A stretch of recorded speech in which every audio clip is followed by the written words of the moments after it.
We're gonna see how all this works.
We should be good. So.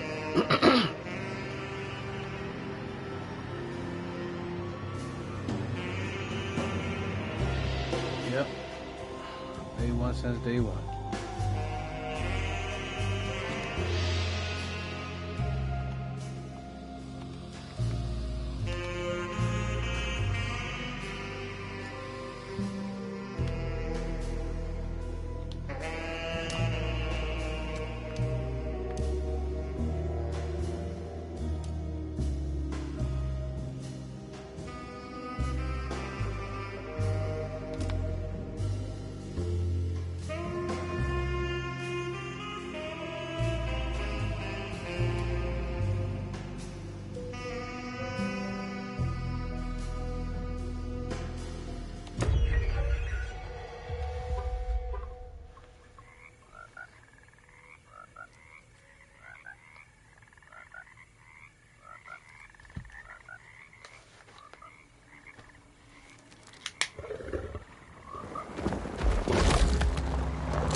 So, your uncle.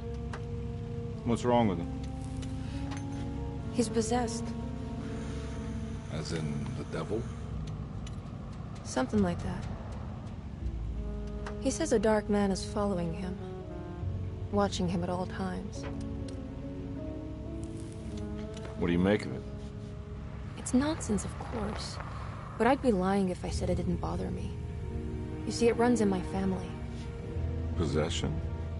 No, Detective. Deteriorating melancholy. Practically every member of the Hartwood family is driven mad before they grow old.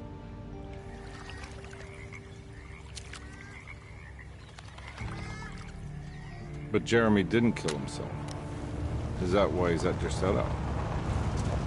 Despite being convinced that he is truly possessed, he decided to put his last chips on Dr. Gray and his psychoanalysis, figuring he might stumble upon some cure.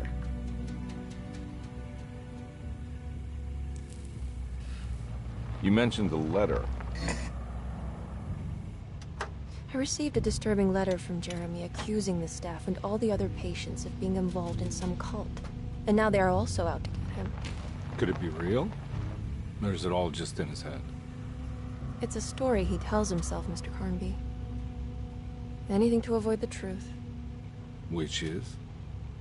That we're all terribly insignificant. That people mean so very little to one another. That there is no one out to get Jeremy Hartwood because he isn't worth getting. Here we are.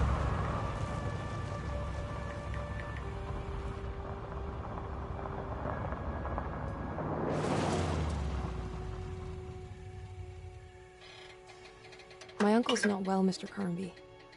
I want to make sure he's all right. Then what's my part in this? You couldn't get a cab? I just wouldn't feel safe going alone.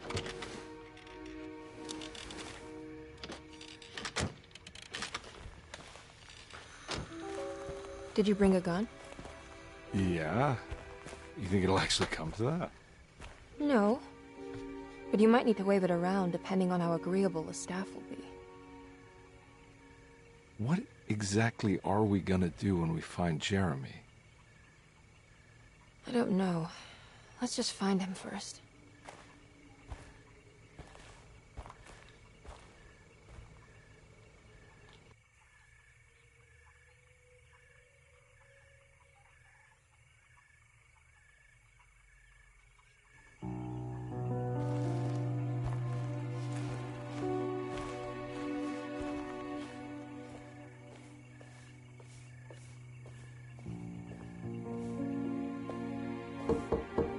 Hello? Hello? Looks abandoned. It can't be. There has to be someone around. Wait here. I'll go around back.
Now what do we got here?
Nah, I'm not getting in there.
That's one big tree to fit inside a conservatory.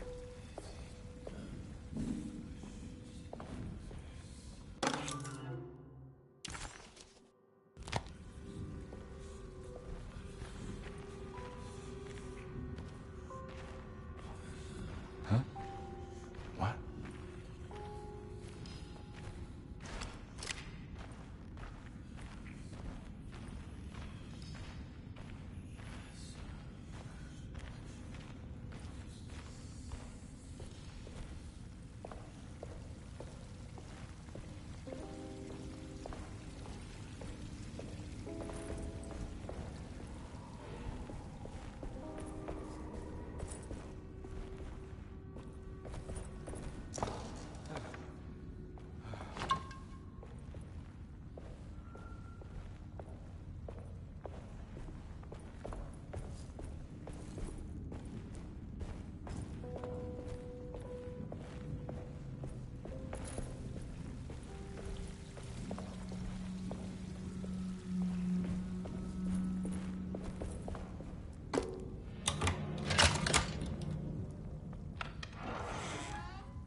Don't mind if I do.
Every day your silence weighs a little heavier.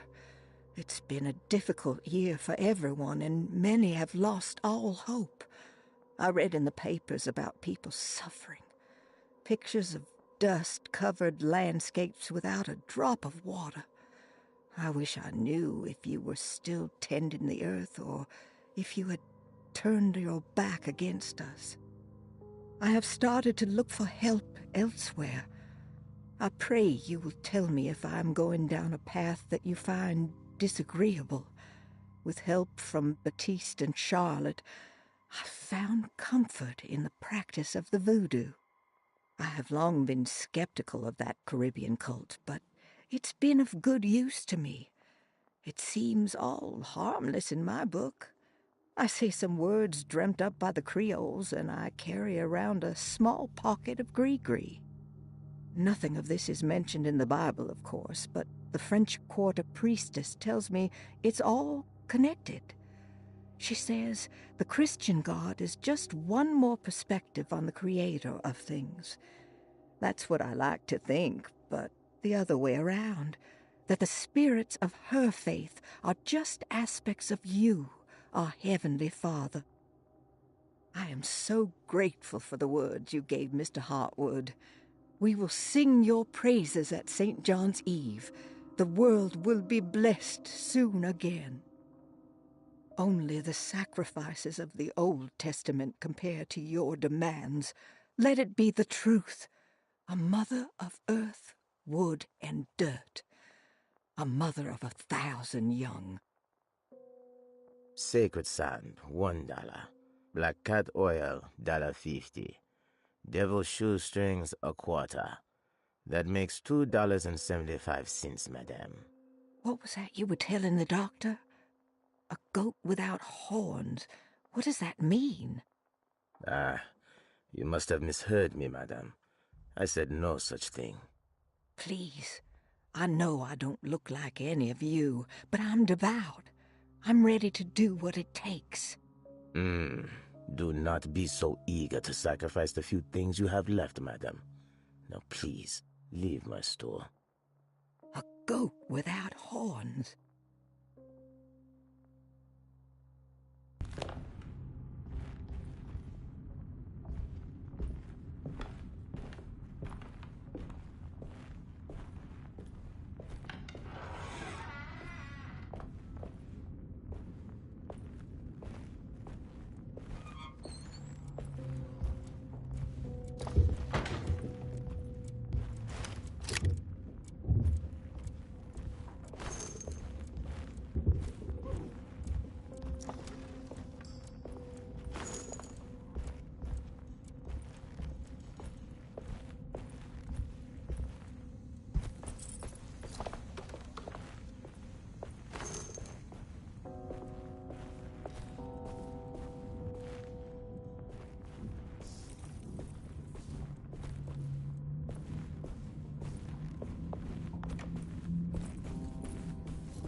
Deseto, the old plantation building, was ready to fall, but kept alive by some starry-eyed carpetbagger called Dr. Gray. Seeing how the staff couldn't even be bothered with answering the door, Detective Comby figured they would just head inside and grab Jeremy. He just needed to open the front door for Emily first, so she could talk to her uncle. What was that?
Please do not touch the boiler. It is working after all. While the sabotage has caused a leak, only the decorative plate has been completely ruined. Let's wait for Mr. Chance to turn up and he can take a look at the leak. Mr. Waits.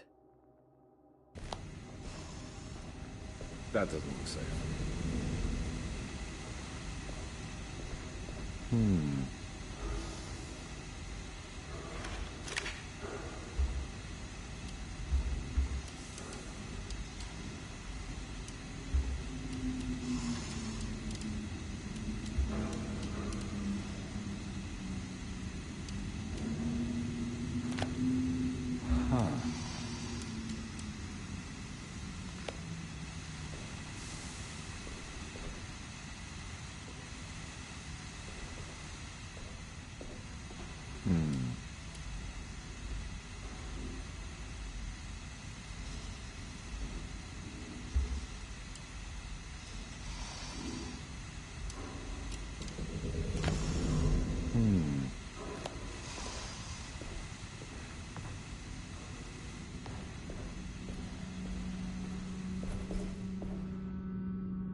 I need the key.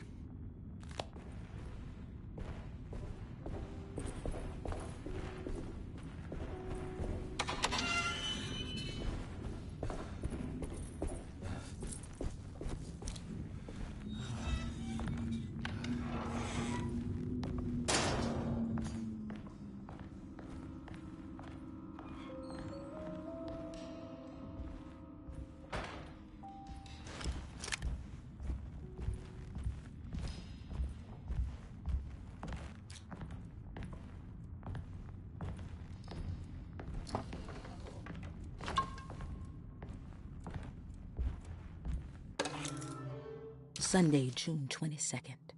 I spent all day looking for Jeremy. I should have cared for the others, but I'm scared that he will do something irreversible. Cassandra is upset that I didn't give her the latest shipment of pain medication that Waits brought from the post office yesterday. I would have given it to her, but the company didn't send a new key this time around, so the box is just sitting there on my desk. They must have figured we had plenty of their gimmicky keys by now. I only remember seeing one lately. Grace was playing with it inside the grand parlor. Unless it turns up by itself, it will have to wait. I have to figure out where Jeremy is. I think Jack knew something. That dog of his found a strange rot permeating the house. She's showing us, he said. Like those blots and streaks of fetid rot was talking to him.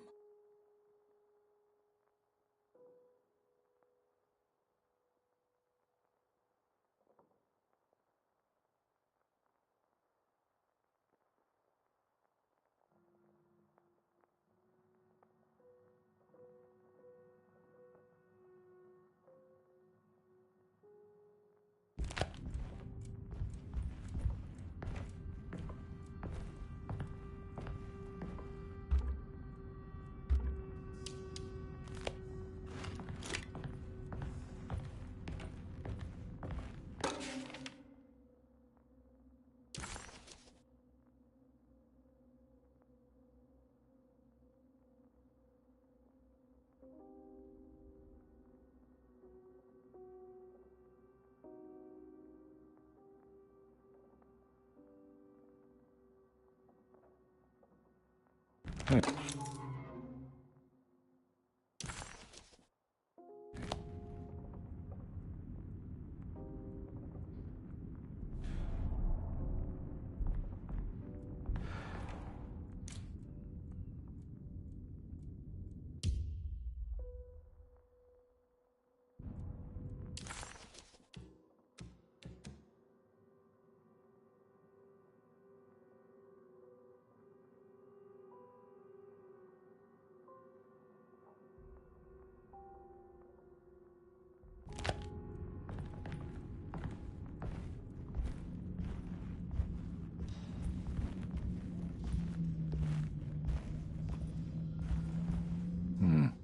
I need the key.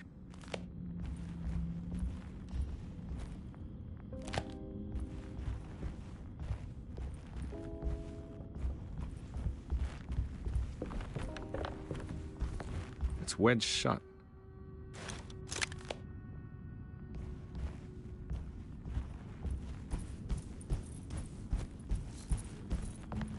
Looks important.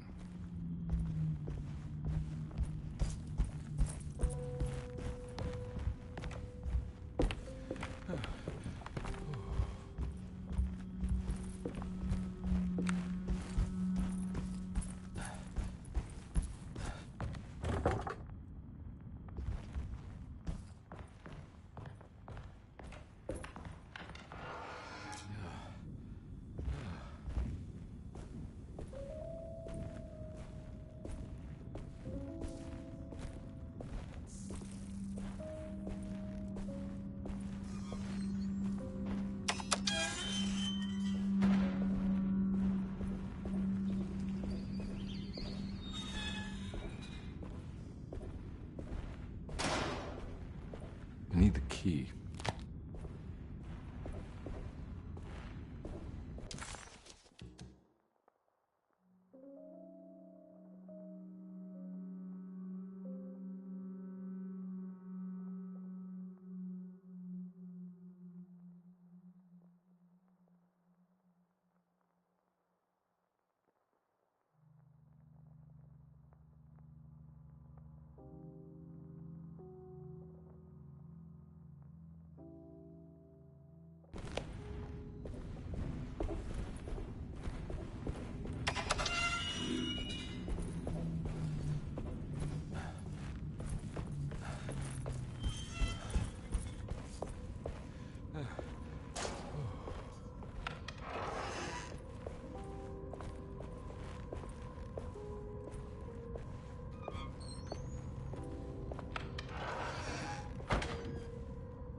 Nah, I'm not getting in there.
Nah, I'm not getting in there.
I need the key.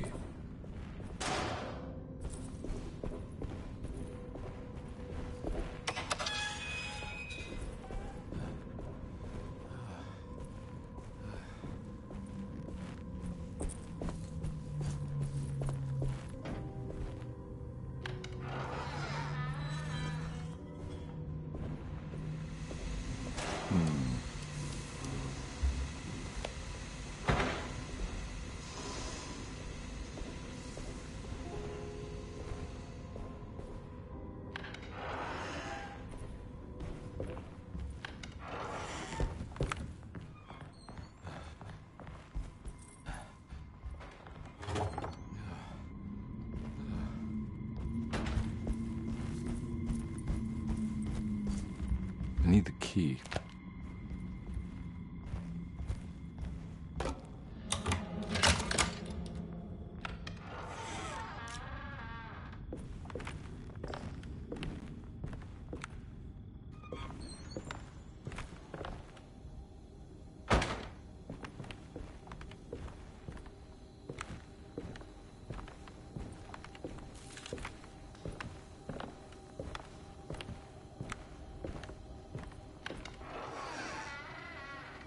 Oh.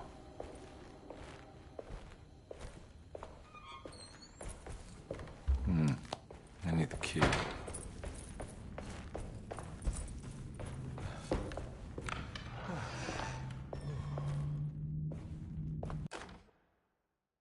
The Great Depression.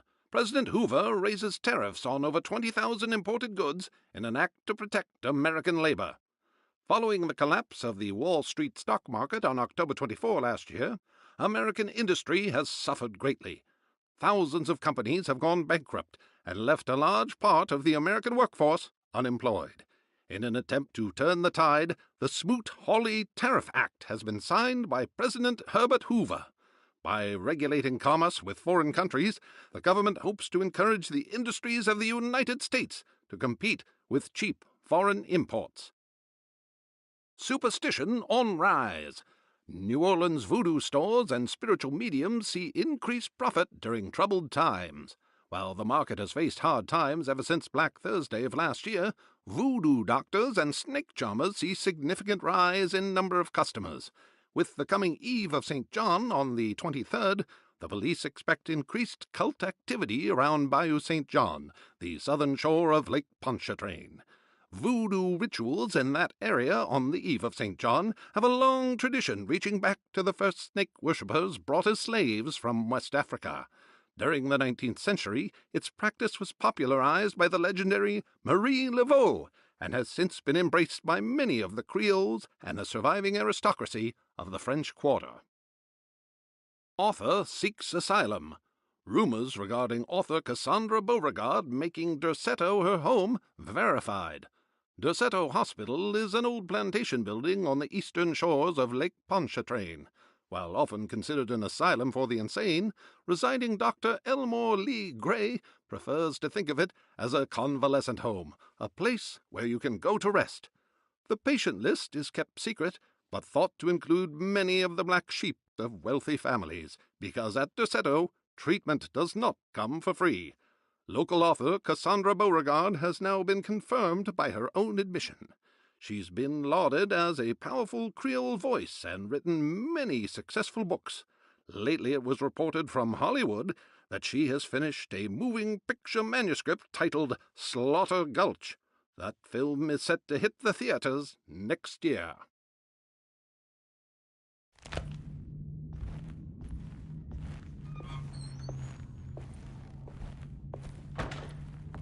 I need the key. I need the key.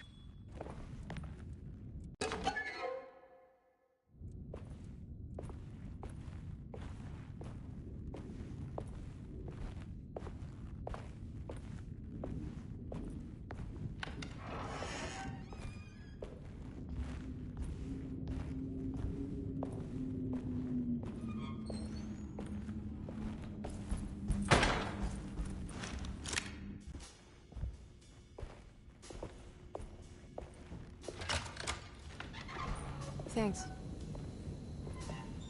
What are you doing? Who are you? Whoa, pardon me, excuse me. My name is Edward Carnby, private investigator. I hope you don't mind we let ourselves inside. I do mind. This is private property. You can't just barge in here. I'm sorry about all this, but I'm looking for my uncle. It's urgent, and no one was answering the door. We can't hear you knocking anymore. None of us can. Who is your uncle, darling? Jeremy. Am I right? She has that Hartwood gloom, doesn't she? That's right. I'm Emily Hartwood. I just came to make sure my uncle is all right. Well, he is unavailable right now. You will have to come back another day. Unavailable how? Is he sleeping? We can wait. He's lost. Don't I know you from somewhere? Who's your man again, Miss Hartwood? My name's Edward Carnby, private investigator. Splendid. Enough! All of you! Get back to your rooms! McCarthy, keep your eyes on the child. And you two, please leave immediately. Look, we're not here to cause any trouble. Just let us see the old man, satisfy the curiosity of my client here, and we'll be off. Jeremy has gone missing. There's no need to worry, but it might be some time before he turns up. The whole staff is looking for him. What? He ran off? I don't have time for any of this. Please, come back tomorrow. All right, in that case, we'll just wait in his room. You don't mind, do you? It's upstairs, right? Wait, you can't. Don't worry, we'll be discreet. In the corridor. It's the first door on your left. I'll tell Dr. Gray you're here. Excellent. Thank you, madam.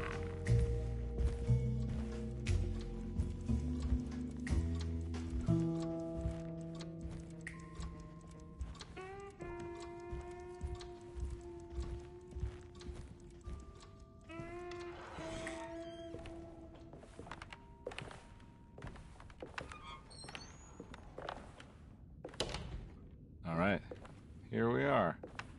Let's look around. See if we can dig up any clues.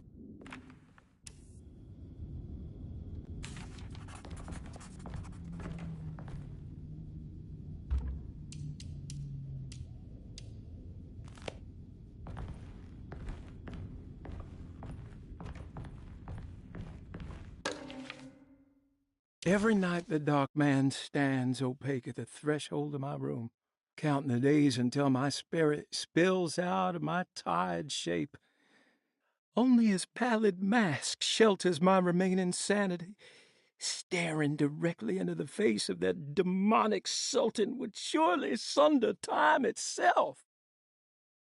Would he have looked the same to my father as he struggled for his life? Does his veiled face haunt my niece quite the same way? I wish so that I could rest my soul in that sunburnt convent of Tarawea. Would I find you there, Juan? Or Senora Perosi, back from the beyond? Every night I hide from him, moving from one misshapen memory to another. Scenes conjured out of fantasy and delirium. Places I struggle to even paint. I wish I understood your death, Senora. Is there anything I could do for you but bury you in that bleak necropolis? That triumphant chapel rising above the ledges and the oven vaults shall be your sepulchre, where you may rest, and I shall weep.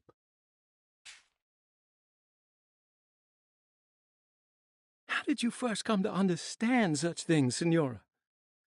How did you know that the battered boiler in the basement would lead me to Lafayette Cemetery? Or how the old upstairs clock, with its astronomical motifs, would take me to that hateful mound outside of Claremont Harbor? Those are my memories, my past. Is there perhaps a chance, if ever so small, for me to see Tarawea? Oh, I want that more than anything. Please, let my talisman take me there. Let me sit with Juan under his Bodhi tree. Despite having sold me that talisman, Miss Jackson, the voodoo priestess, revealed none of her secrets to me. That's why I had to travel to Tonka. Instead, she cruelly told Baptiste, my caretaker, that he would be betrayed and killed in the most awful way, that the one he loved would pierce his thigh with a sharp spear, and that he would be devoured by his own mother. What a terrible thing to say. The people of Deseto are becoming dangerous. They do not understand what they are doing. I must do something to stop them. I tried talking to Dr. Gray, but he confuses my worries. He's caught up in treating me. How can he expect evil to be cured with medicine and conversation? The orderlies, the housekeeper, and the patients are all deranged. They will call upon evil to enter this world. All will be lost. Everything. Unless I can find the clerk, Mr. Waite. He seems to be a clear-thinking man. Maybe Beauregard. The dark man offered me a prison, and I accepted.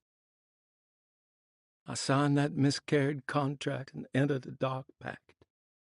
Everyone is safe, except for me.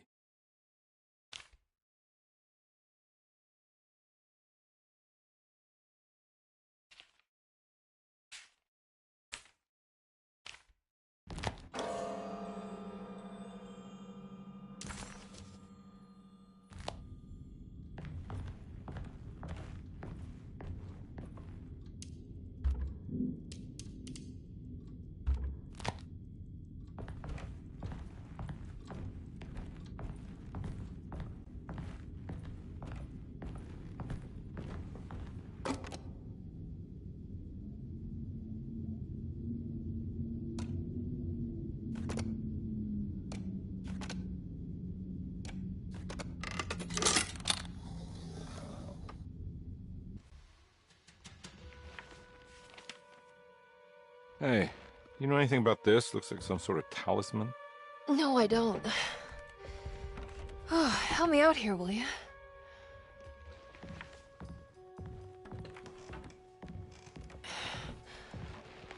I would have killed a guy to throw some of this stuff out. I'd be crazy too if I had this much junk lying around.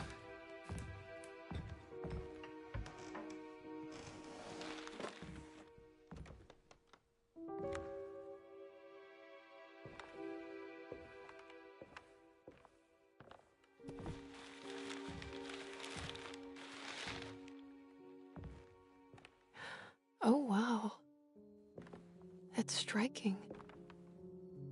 I want to save this one.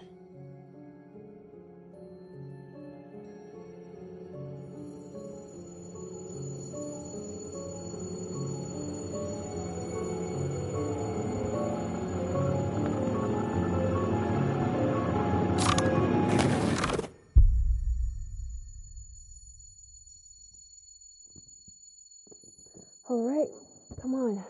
I want to go see Dr. Gray.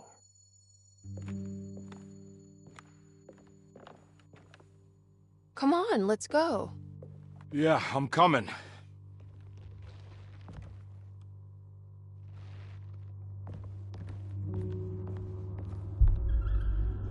Miss Hartwood.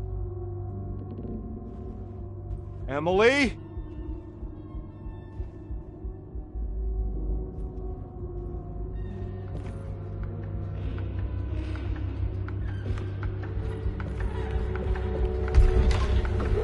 What the hell is going on? Where am I?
Yeah.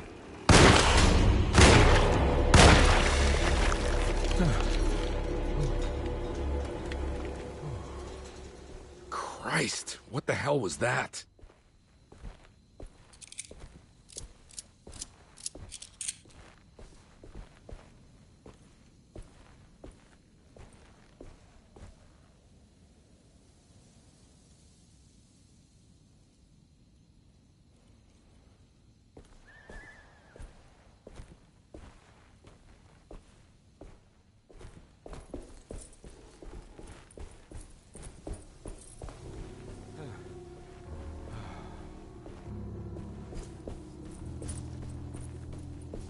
What the hell is going on?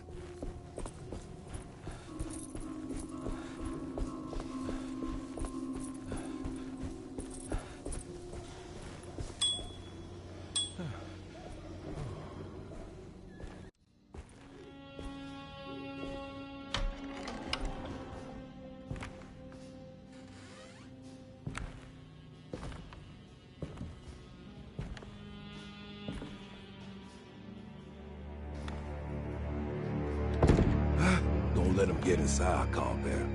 They're not the good kind. Is this your store? There are no owners here. We both strangers in Jeremy's story. Jeremy did this. How? The pact with the dog man.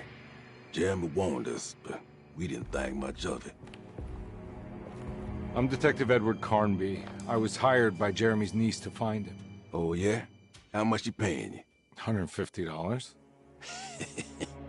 She She's sure getting her money's worth tonight. Are you a thinking man, compare? No, not if I can help it.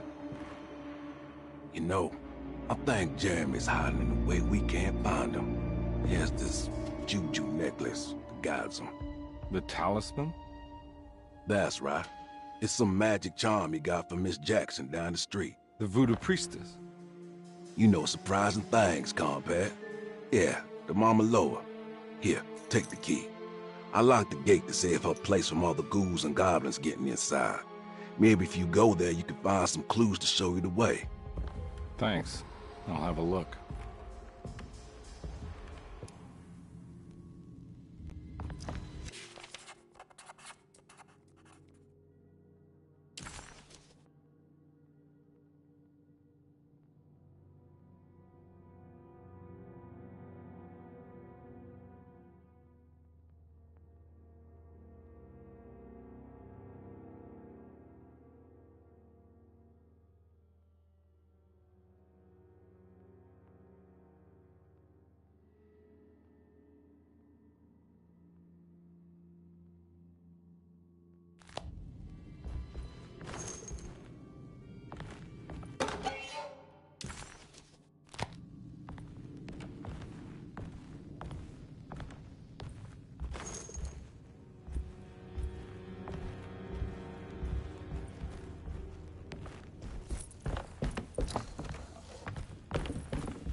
You want to come along?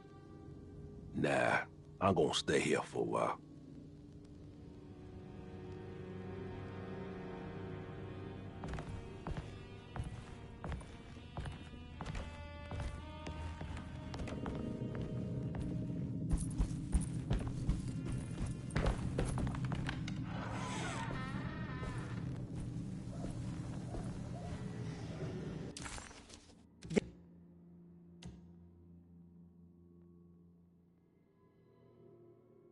Detective Conby hesitated to buy into the stranger's explanation, but it was all he had. Baptiste, this mountain of a man, seemed to suggest that this other world they had been pulled into was built from Jeremy's scattered memories. It sounded crazy to him, but Conby couldn't exactly deny the situation he found himself in. Baptiste believed Jeremy was able to move freely between worlds using a talisman he got from Miss Jackson, a voodoo witch doctor that made a good living from alleviating the rich from their ailments and their money.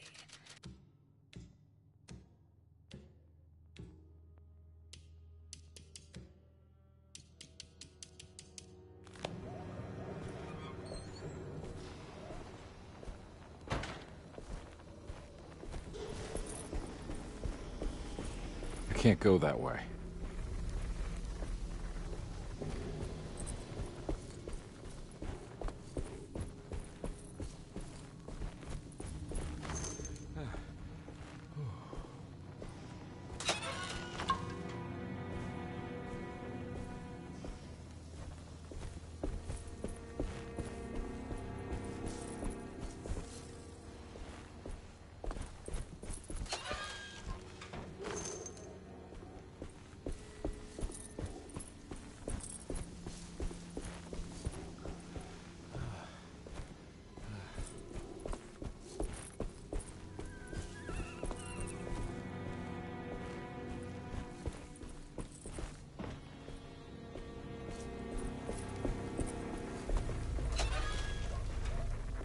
I can't go that way.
can't go that way.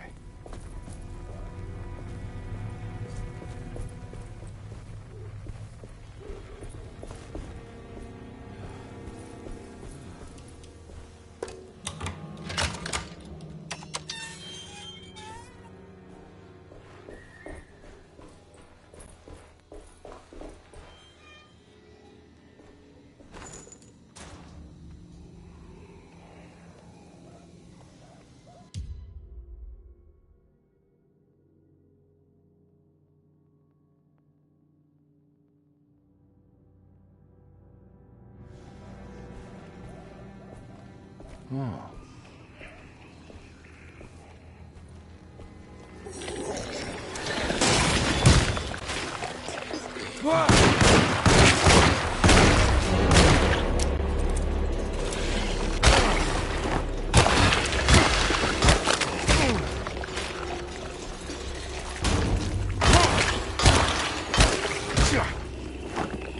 My weapons broke.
I recognize this place. It's Miss Jackson's seance parlor. talisman, like the one in the painting.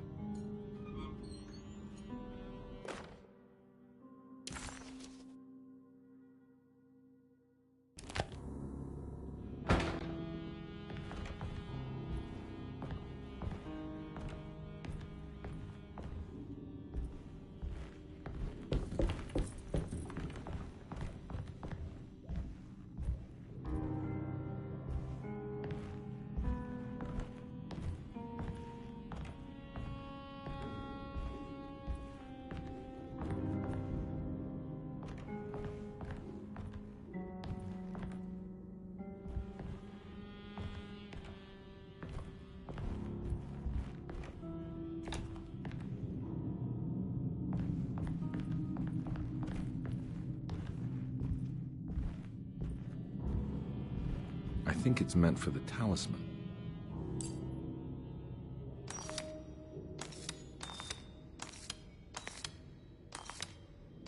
I think it needs numbers, like coordinates. Maybe there's something in Jeremy's notes.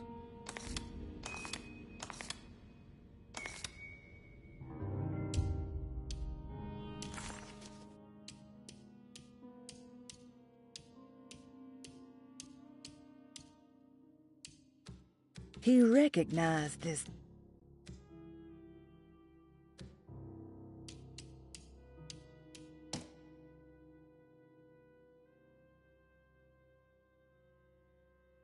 Louisiana State Board of Private Investigator Examiner.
Talisman with black sunstone.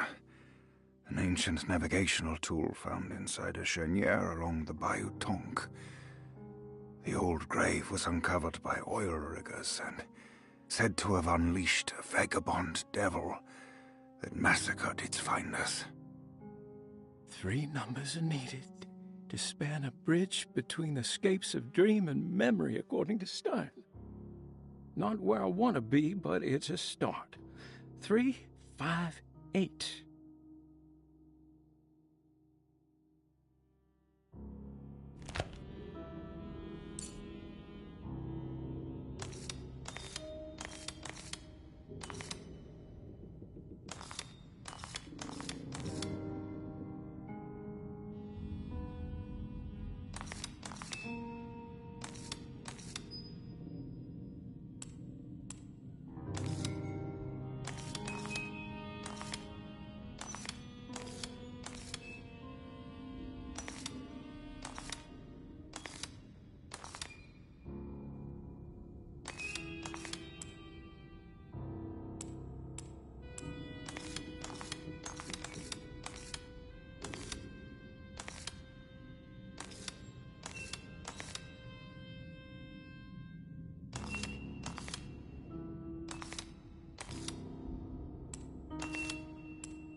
Talisman with black sunstone. An ancient navigational tool found inside a cheniere along the Bayou Tonk.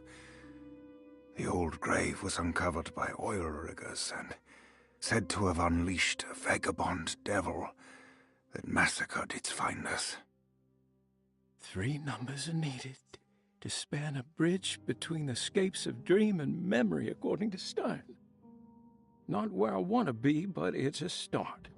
3, 5, 8.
I think it needs numbers, like coordinates. Maybe there's something in Jeremy's notes.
showing something.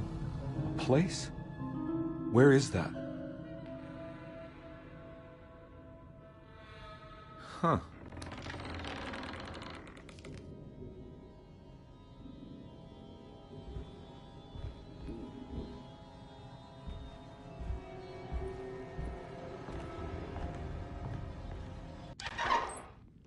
Detective, I was wondering when you were going to show up.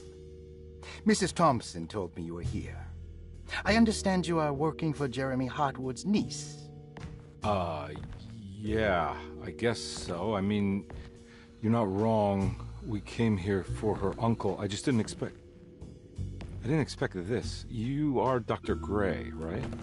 That's right. You don't happen to have some identification, Detective. I'm not keen on having strangers prying into my business.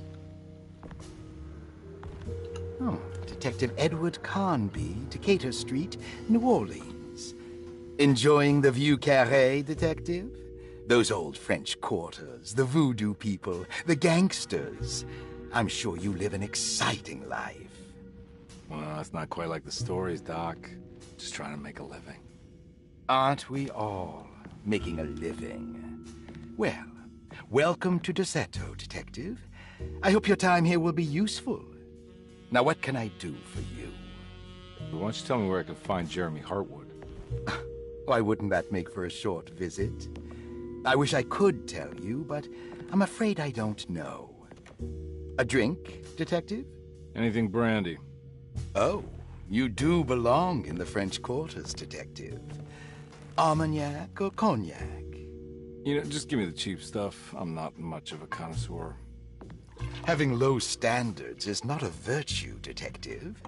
Let me see if I can broaden your perspective. What can you tell me about Jeremy? I wouldn't want to go into details about his condition. Doctor-patient confidentiality. I'm sure you understand. Sure, but he is crazy, and he's gone missing. Why? Here, try this. Ooh, it's good. Got a bite? It's called a sidecar. The trick is not to be afraid of the tartness of the lemon. Then, for goodness sake, don't overdo the triple sec. Okay, what can you tell me about Jeremy? Well, let me think. He is an anxious man, constantly worried about events not presenting themselves according to his model of predestination. He complains about things not being carried out in the right order, and that some things simply shouldn't be. Is any of this helpful to you? Not really. I was hoping for some direction, where to look next. I'm sorry. I have nothing for you then. You should talk to my orderlies. They have been looking for him for a while now. I'm sure they would appreciate your help. Yeah, I ran into Batiste earlier. Come to think of it, he might have given me a lead. Oh, excellent. So your investigation is already underway. I'm gonna go, but I'm sure we'll meet again. Looking forward to it. Safe returns.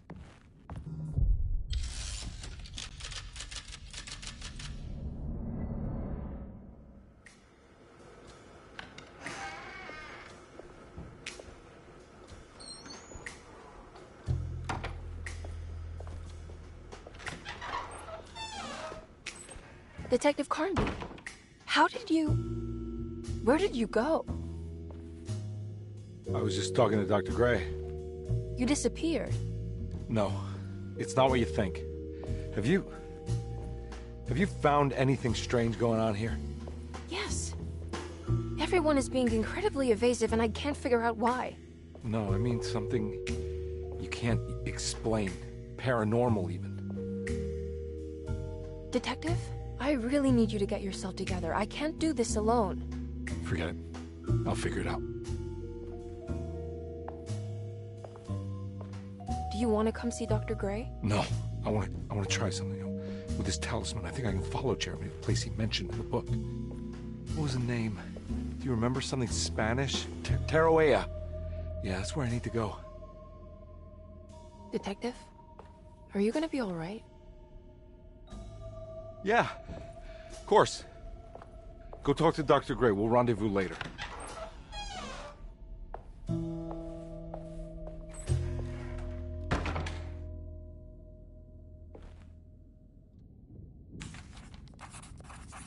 This talisman brought me back from the French Quarter in the blink of an eye.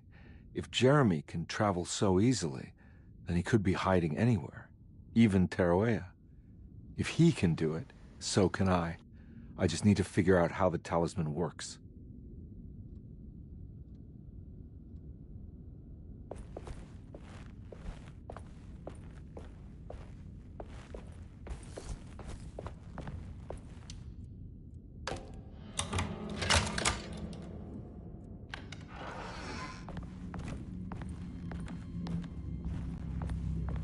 I need the key.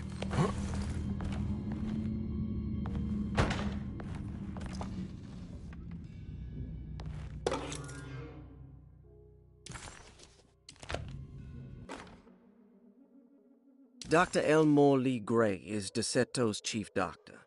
Accounting and all administrative work is handled by me, Paul Waits. Magdalena Thompson, or Mags, is responsible for the household. Jean-Baptiste and Charlotte Tabois are responsible for keeping the guests' medical regimens in check. Finally, Jack Chance is our gardener, who can occasionally be seen in the conservatory, but is for the most part busy outside. There are currently 6 guests at DeSeto. Malcolm McCarthy and Ruth Tallant reside on the first floor. Jeremy Hartwood, Elisabetta Perosi, Grace Saunders, and of course Cassandra Beauregard live on the second floor.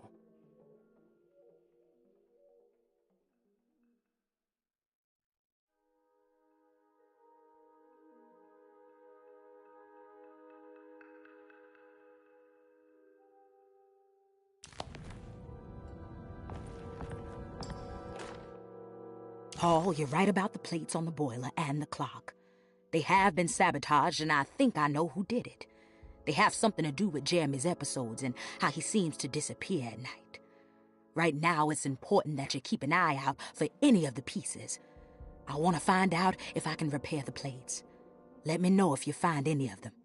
Lottie. Tell Lottie to take a look at the well in the kitchen garden.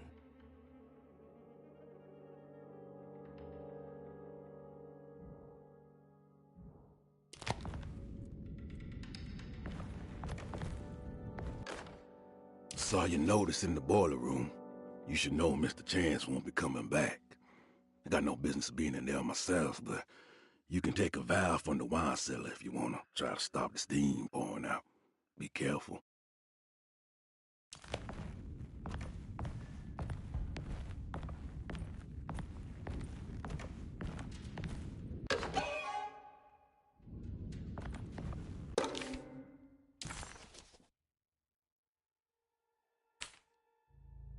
Cassandra Beauregard, the beloved author. Very exciting, isn't it? What do you want to put down for reason for admission? What her agent told us. Cassandra suffers from writer's block and needs to finish her moving picture script before the end of June. Mr. Chardot suggests Cassandra's heavy use of barbiturates is holding her back and risks ruining her career. And how should we summarize her personal history? Let's keep it short. Cassandra Beauregard is a beloved crime author who managed to pull herself out of poverty and into stardom. 5 years ago, she tried killing herself by jumping off a balcony. The incident left her a cripple, and now relies heavily on her wheelchair. And for diagnostic impressions? Cassandra suffers chronic back pain following her suicide attempt. She self-administers morphine to keep herself ambulant, but has become addicted, and the desired effect is now lost. The drug abuse clouds her mind, and she is unable to focus on real life. To save herself from this insight, she instead makes up stories to fill out the gaps in her own thought process, resembling the Korsakoff syndrome. Oh, bravo, Doctor. How will you treat her? First of all, she needs to be weaned from her drug addiction, and hopefully it will resolve her compulsive lying. Then look into permanently numbing her pain in her back through surgery. finally deal with her suicidal thoughts. Fantastic. With such a short time before June, I really hope she gets better soon. We will do what we can.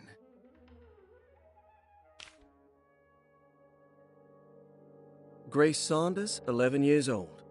Reason for admission? The mother insists on strict supervision by a proper gentleman to avoid further perversion of Grace's adolescence. Personal history? Grace's family possesses modest wealth and status. Her childhood seems ordinary, spending most of her time with private teachers and family friends. Grace's father recently passed away, leaving her mother the sole caregiver. And diagnostic impressions? Grace has trouble dealing with her father's death. She is willingly suppressing her feelings on the matter and isn't properly acknowledging the trauma she suffered. Any planned treatment? Grace needs nothing out of the ordinary. She simply needs parental guidance. Eventually, we can work on her feelings toward her father. Thank you, Doctor. I'll finish the paperwork and get her installed. Malcolm McCarthy, 54 years of age. Reason for admission? McCarthy admitted himself to Derceto, stating simply that he needs some damn rest. And personal history?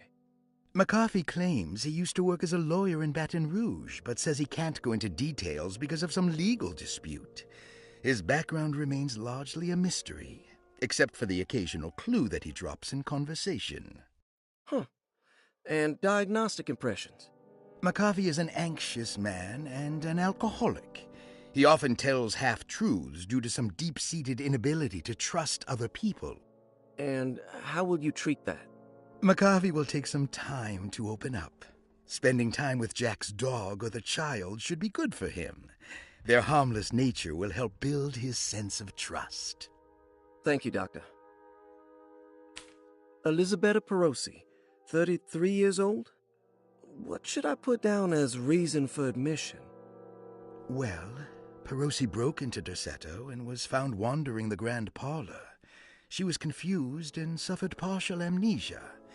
She insisted she belonged here and offered to pay for her stay. Right. What do you make of her story? Perosi claims to have been a member of the Astarte artist colony some 20 years ago. A claim that seems contrafactual due to her young age. She looks to be and even thinks she is 33 years of age. That would make her a child at the time. It seems fair to say that Perosi's story is untrue, deliberately so or not. Diagnostic impressions? Do you have anything? Perosi's story is peculiar, because she retracted her story about the artist colony.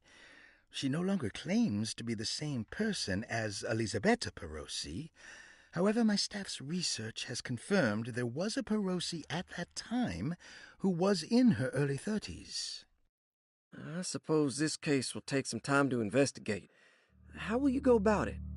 I wanted to contact the real Perosi, but it seems the whole colony disappeared one night.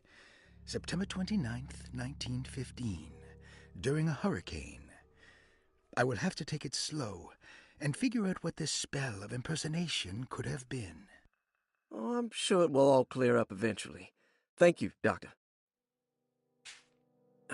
Ruth Talon, 29 years of age. Reason for admission? Ruth's father wishes that his daughter be removed from New Orleans nightlife for the foreseeable future. He fears that her overly free spirit is tarnishing the family's reputation. Sounds simple enough. Personal history? Ruth comes from considerable wealth. Her family owns several hotels and restaurants. Unlike the rest of the family, her sense of adventure has taken her around the world, including France during the Great War as a photojournalist. The last decade, she has provoked many rumors of being a debauched flapper, bordering on nymphomania. And diagnostic impressions? Despite her father's frivolous reasons for her to be admitted, Ruth does seem to provide an interesting case. She is refreshingly open and doesn't shy away from talking about her life during the war or her continuous celebration after returning to the States. She is admittedly a sexual deviant, and feels no remorse. And her treatment plan? Simply staying at Derceto should do wonders for Ruth. If not, at least for her family's reputation. Ruth doesn't need to change, but with therapy I might be able to share with her some sympathy towards her family. I doubt she will settle down and become as dull as the rest of them, but at least she might try to be more discreet in the future.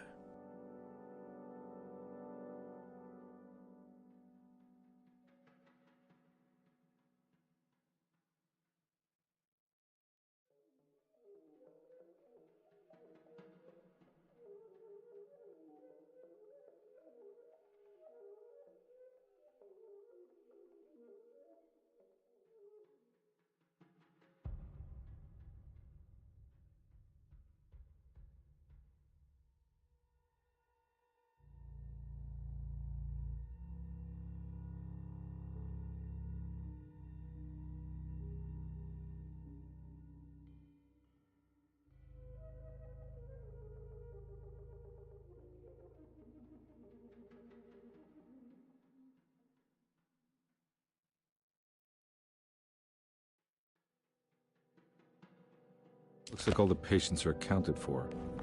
Except for Jeremy. There's no way I can get into this thing. Better leave it alone.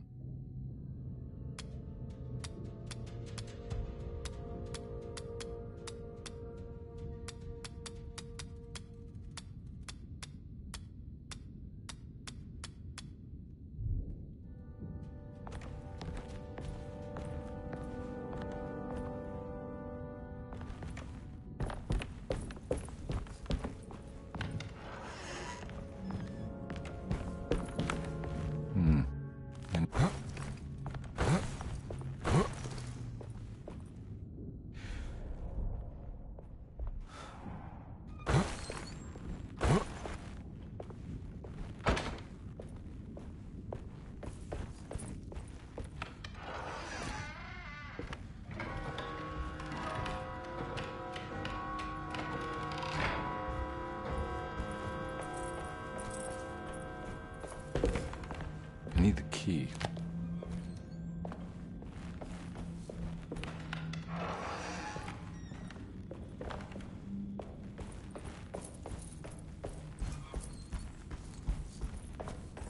I'm not gonna walk out of this now. I need to help Emily save. What?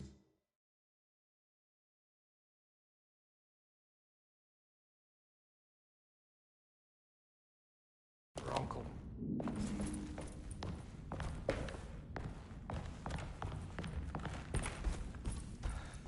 Oh.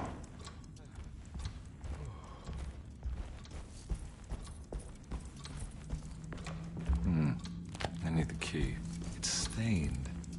Looks like some kind of... This must be the clock that Jeremy wrote about in the commonplace book. Huh. Looks like the plate that held the talisman in the seance room. But it's broken and missing some pieces. Yeah, sorry, Detective. Didn't mean to obstruct justice or anything. That's fine.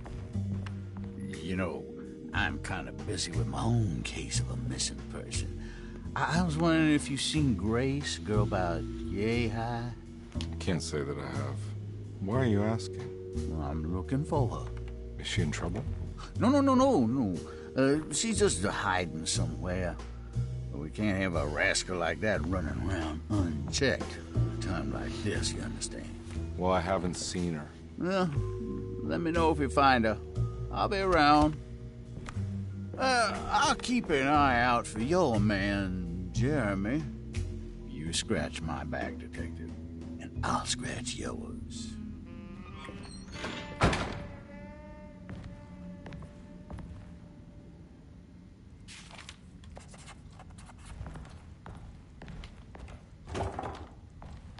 I need a better gun. I ain't gonna hold you. This little deuce ain't gonna do shit for me.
eccentric.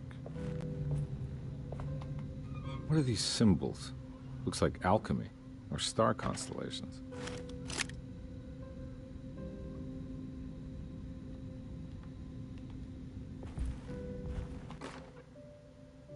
I did it! I crossed the thresholds to my intended destination without a focusing device. My talisman now knows these roads, and I have no need for the plates. I can find my way to Lafayette as easy as I find my own room. I visited the grave of my father and seen the oven waiting for me. Thank you for opening these doors. I now must summon my courage and go back to that hateful mound outside the oil rig. I hope you'll be feeling better when I return. Jeremy.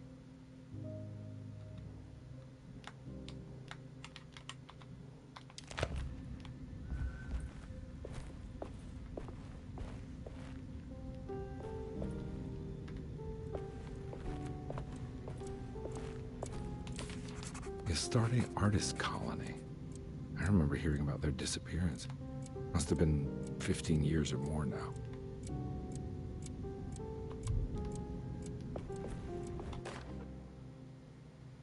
Will I need to remember how to get them out again?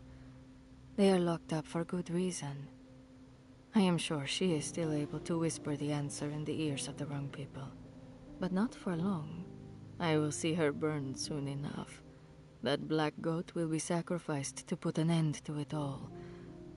Then it will all be over. No more Derceto, and sadly, no Astarte. Those good pirates of Pontchartrain.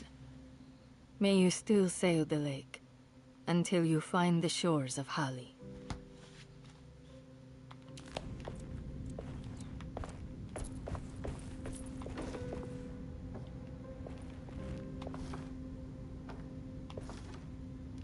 These paintings got some grim-looking rot on them.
Elisabetta Perosi, 33 years old?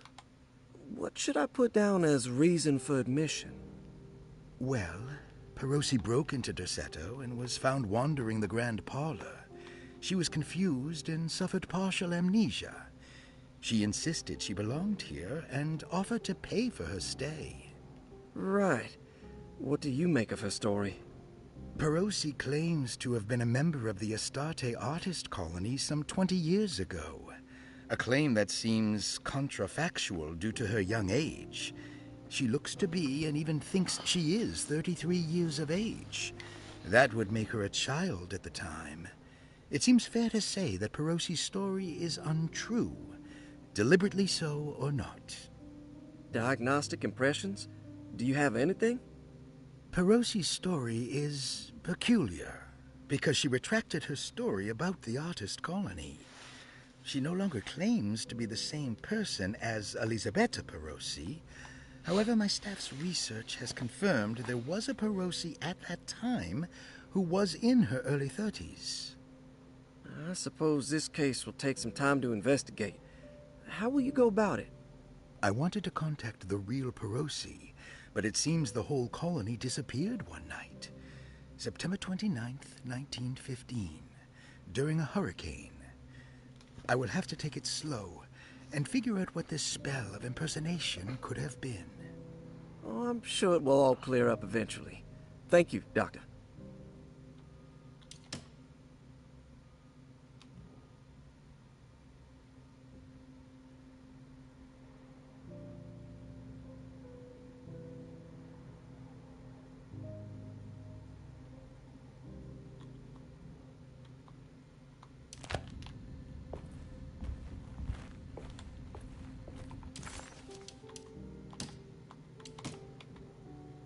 Will I need to remember how to get them out again? They are locked up for good reason. I am sure she is still able to whisper the answer in the ears of the wrong people.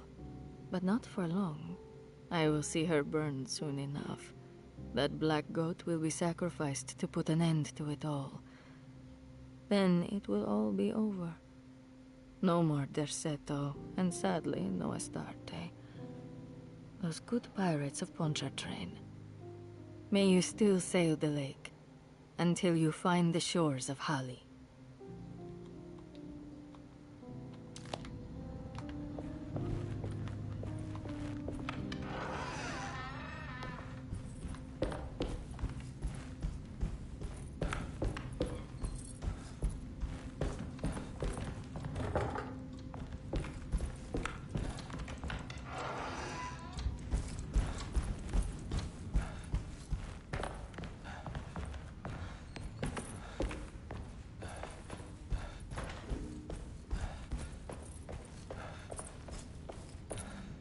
I need the key.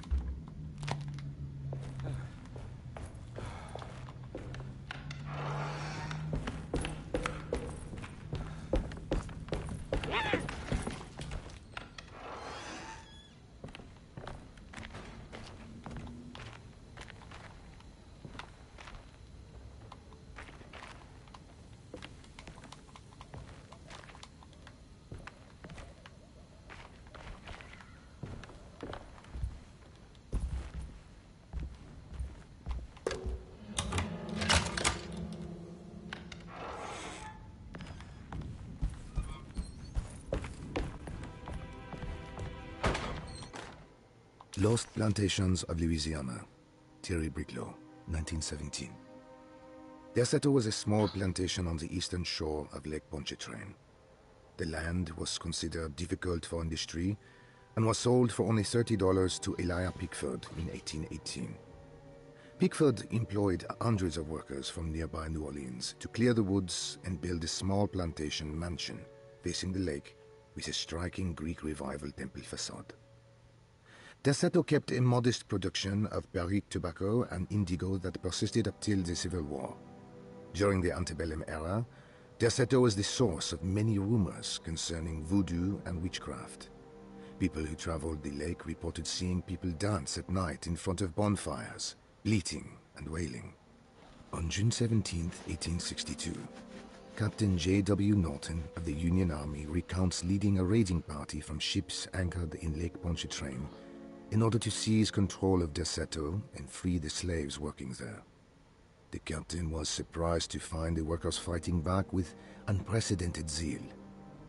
Norton's account describes these men and women as enraged with fanaticism. Pickford reportedly tried to placate the raiders, but was shot in the confusion. Captain Norton left the mansion burning and retreated to his ships with his men. Derceto was left in ruins for several decades. The ownership of the land was long disputed and returned to the Ledoux family in 1901. Several police reports were filed during the following years as the Ledoux tried to get rid of a camp of squatters on their land. The police made several visits to remove the trespassers, but the people kept returning. On November 1st, 1907, Inspector Legrasse of the police charged a deadly attack in order to save several children kidnapped by the squatters. Many were killed, and even more were jailed.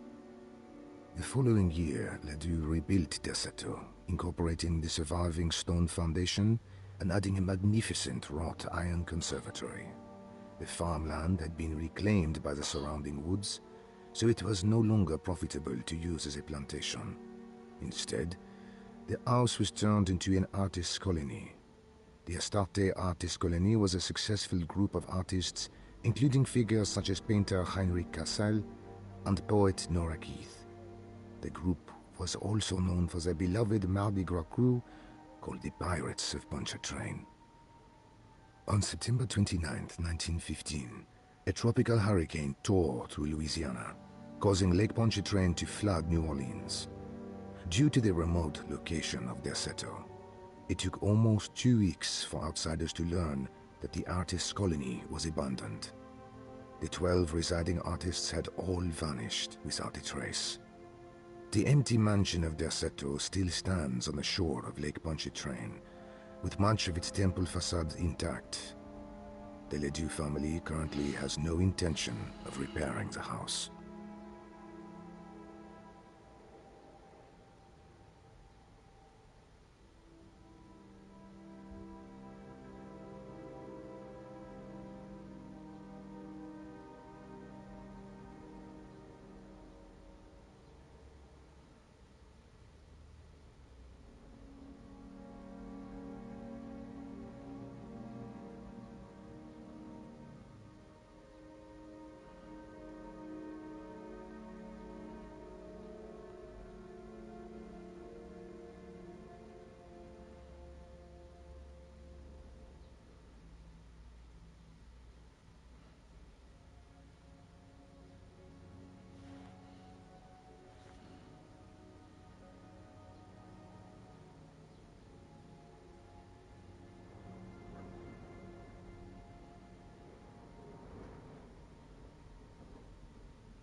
Shit!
What happened? Everything's normal again? It's wedged shut.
It's wedged shut.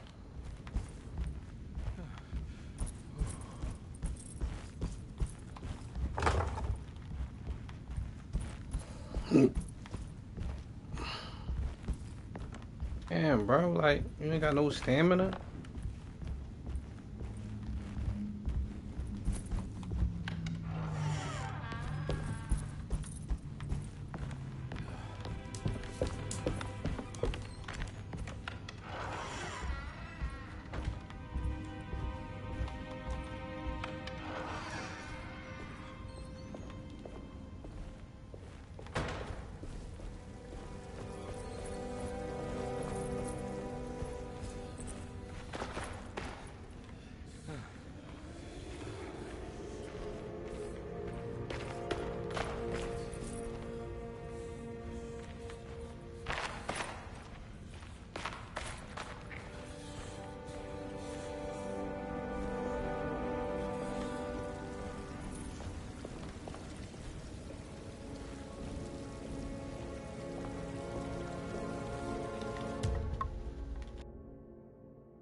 Huh.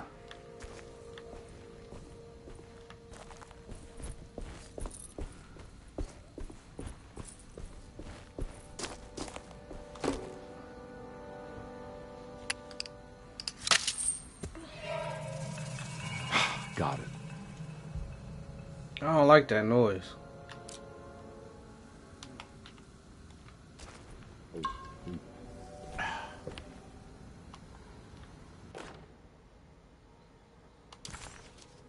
Okay.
You know, Mr. Waits, I saw a piece of the plate that Liza broke. I think she's been hiding them. She's not very good at it. She just chucked it into the little room with all the tools behind the boiler. I left it there. I didn't want to embarrass her by picking it up while she was looking. We went upstairs instead and played backgammon. I let her win, because she's so unhappy. The piece looked like the one on display in Cassandra's room. You know about that one already, right? Or is your eyesight really that fuzzy? I hope you don't feel bad about your glasses. You only look stupid when you squint. Maybe if you had more eyes, you would see these things. I wish you had all the eyes you needed.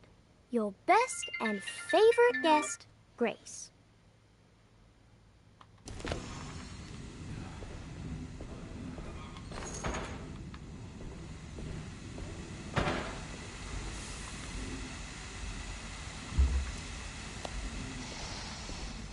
It's another plate for the talisman.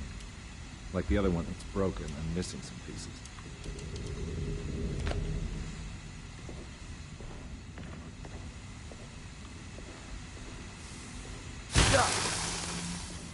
Oops.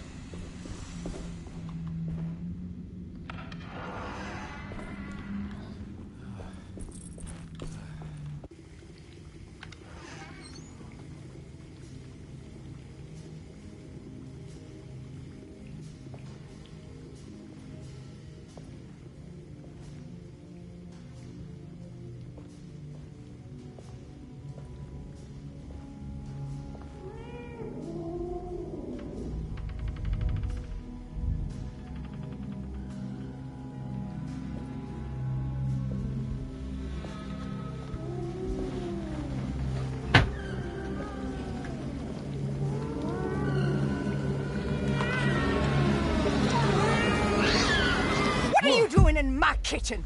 I assure you. Oh, no, I'm sorry. Promise you. Mr. Hartwood is I was just nowhere looking near my for- kitchen, and neither should you be. Don't make me I didn't kick you mean out to- of this house. Sorry. Now get out! Yeah.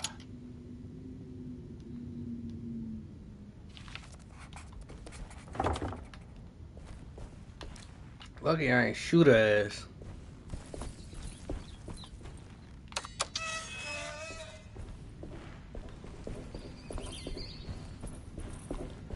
I need the key.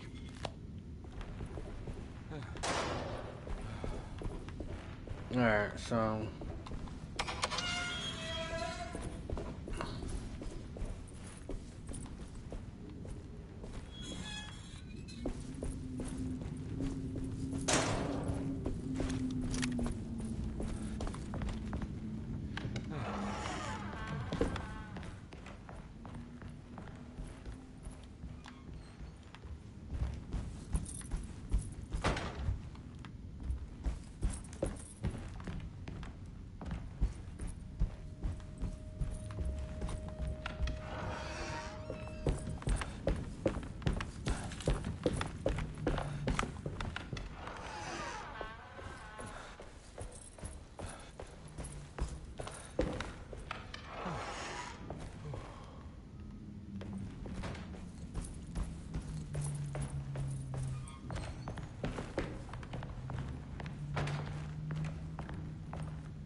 I need the key. And I need one more piece.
Will I need to remember how to get them out again?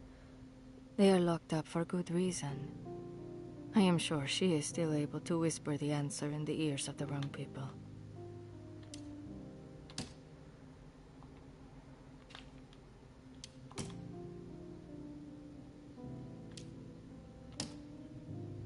Paul, you're right about the plates on the boiler and the clock.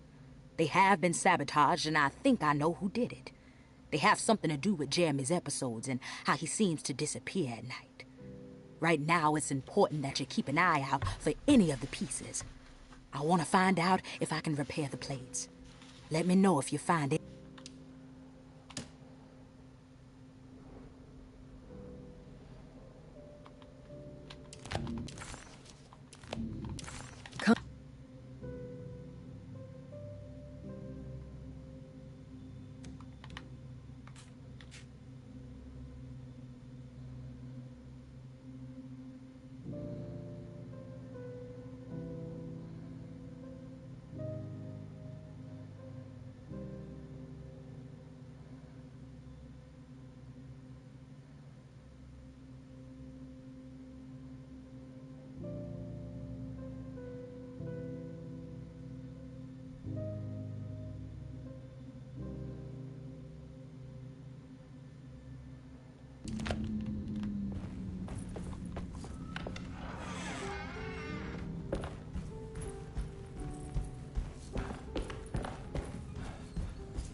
Looks like everything's back to normal here.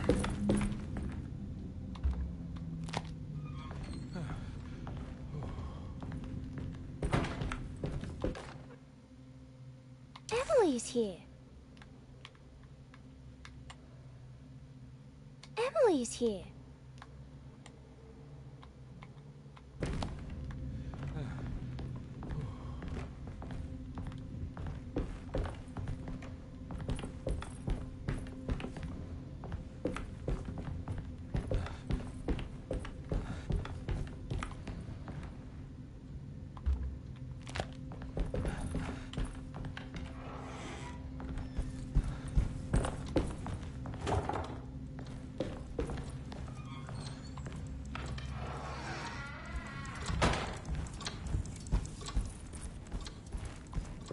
I need the key.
There's no way I can get into this thing.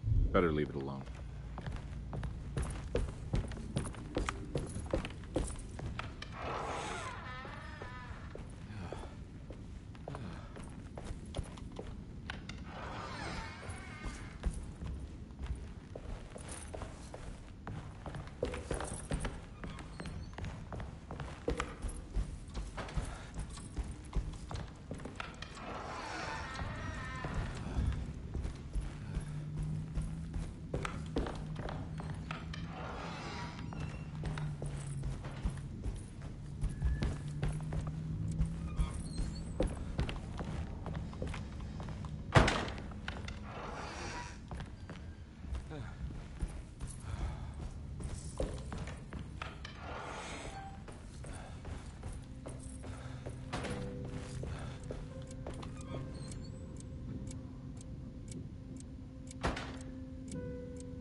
Got it.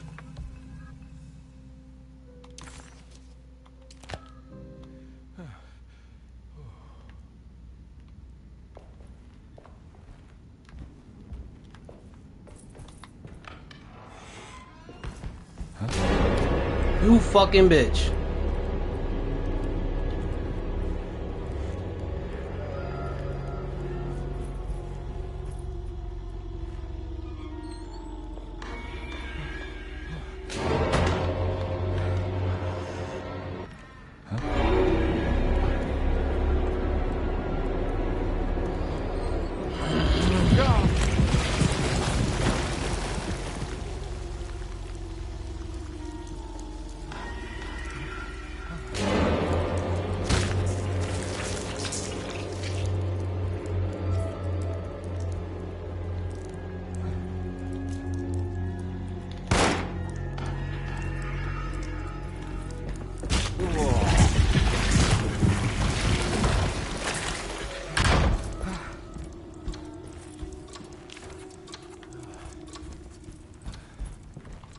What the hell is going on?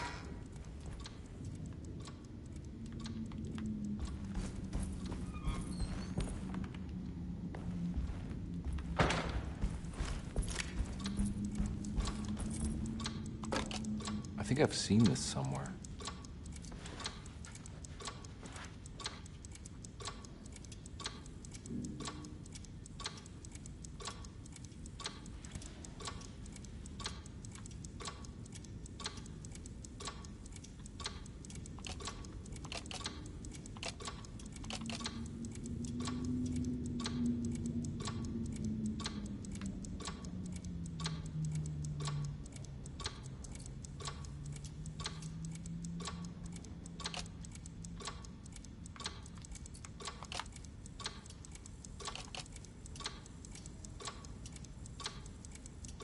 There was something in the commonplace book about this.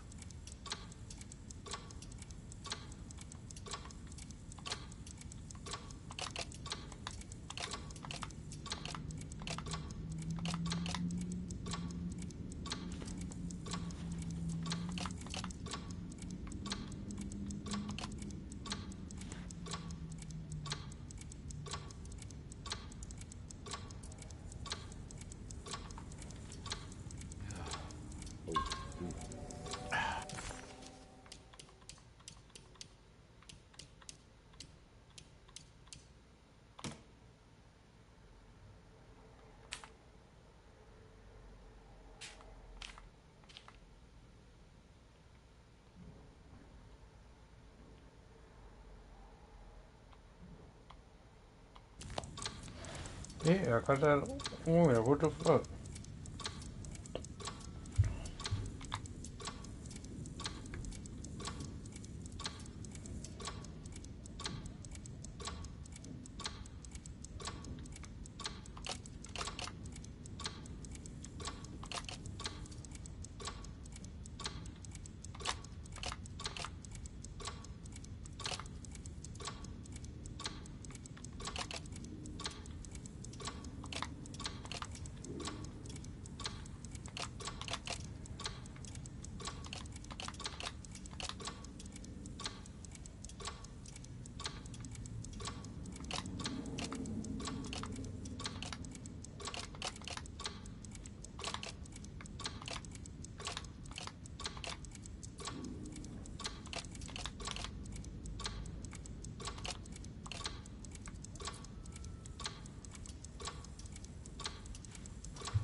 I think the clock broke. Or maybe it just stopped at a very precise place.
All these fucking puzzles.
picture in the black glass. It's showing me something. It's the hallway outside Jeremy's room.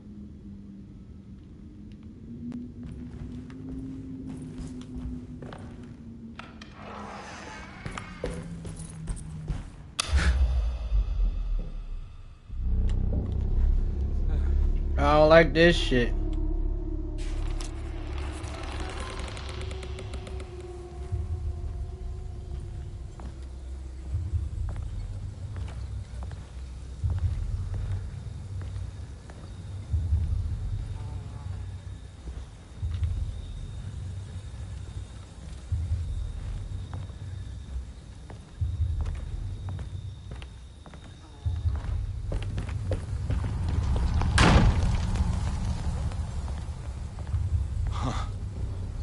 Made it.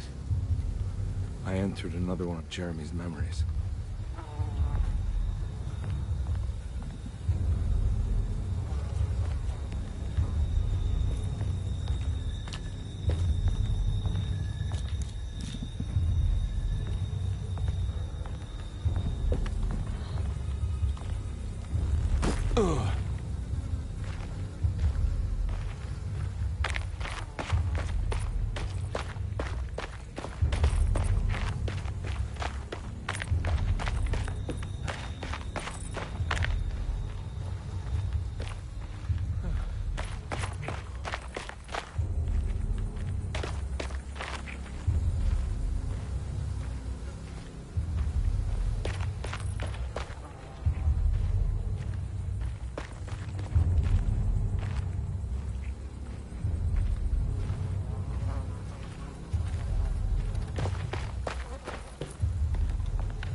May 1923, Monday.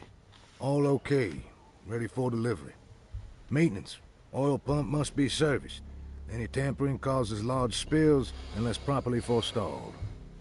Tuesday, shipment delayed but delivered. Maintenance, service bridge close to broken. Wednesday, prospectors reluctantly agreed to show the burial mound to Mr. Hotwood, painter, who read about our finds in the papers. He means to return tomorrow and try to find a way inside. Thursday. Mr. Hotwood's efforts delayed. The workers seemed nervous about his presence. Hotwood promised not to return to the compound. Instead, he has taken up an offer by L'Officier, the riverboat captain. He means to pilot him to the site tomorrow morning. Hopefully, that's the end. Work can resume. Maintenance. Bridge from the oil tower to the bayou has collapsed. Sabotage suspected. This is the devil that guides us now.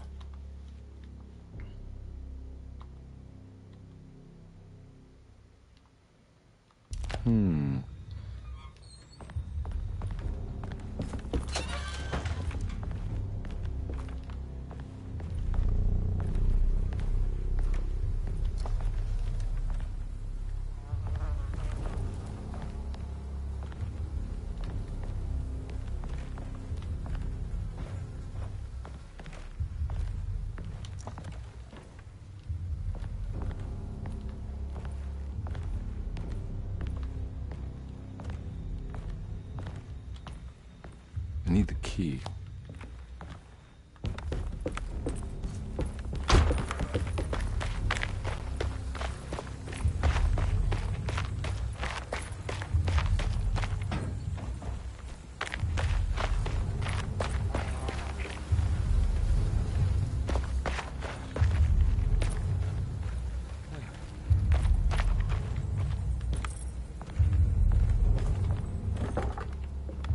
Locked.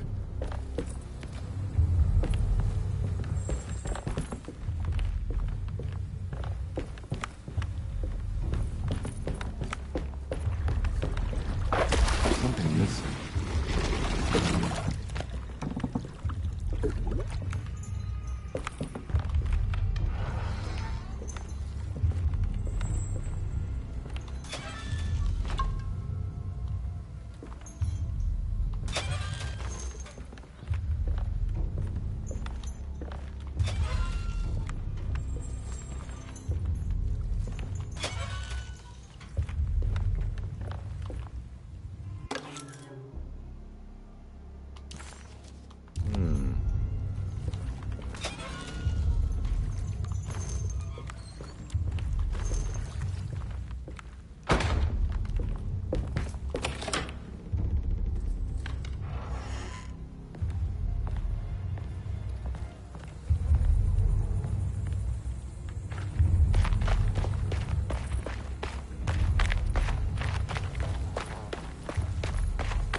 Oh shit!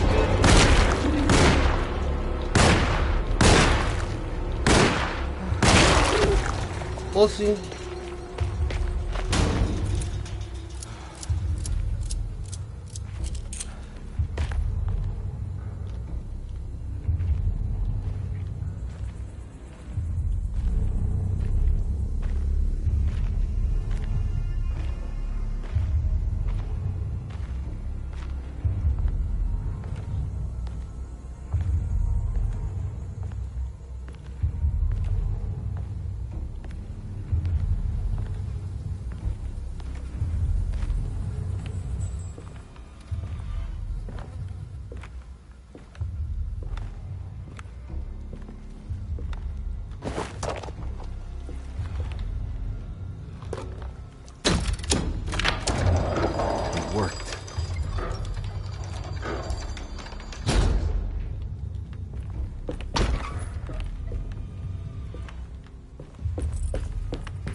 Shit, run, motherfucker.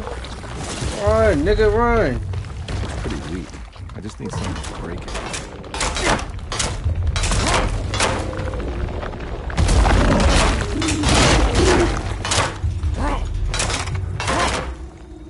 Pussy.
pussy.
All right.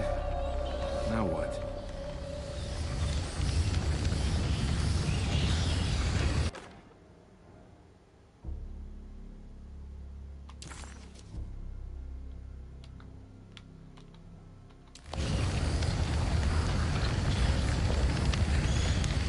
Yeah, come on, Carnby.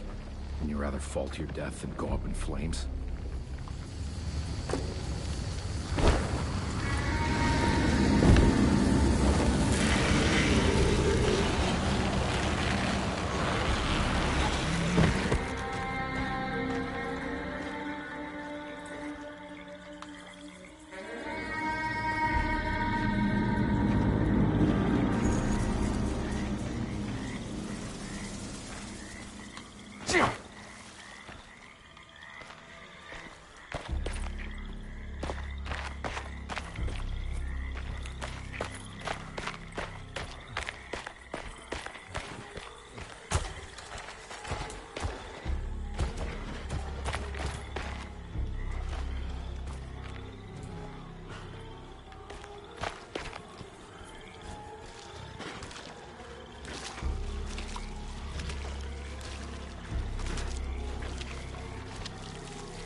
Oh shit!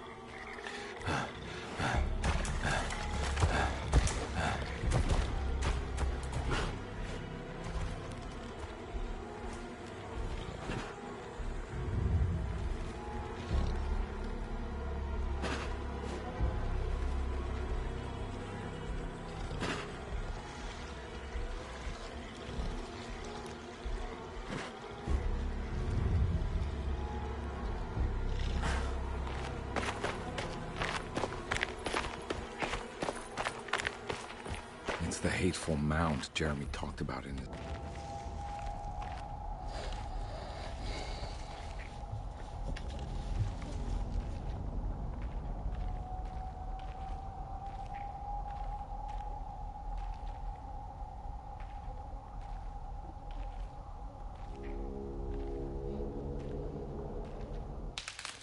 Don't come any closer. I'm armed. Get that thing out of my face. Who are you? What are you doing here? I'm just a detective trying to find something called Tarawea. You're after Jeremy too? Why? I'm working for his niece. She wants to make sure he's all right. He might be unharmed, but far from all right. He's a curse upon Deseto. Here we go again. Quiet.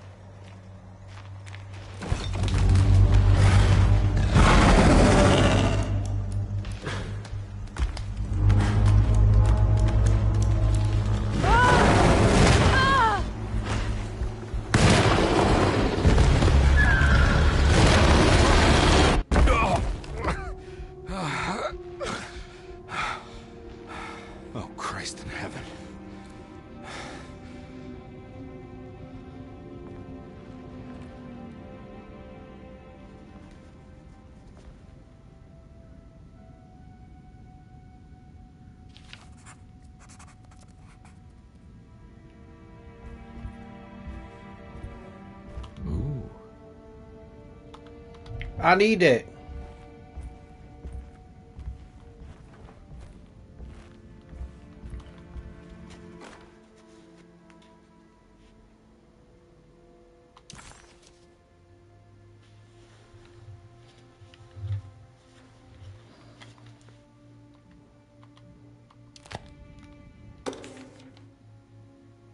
Reflections on the Power of the Verb in Certain Texts by Juan Luis Jorge.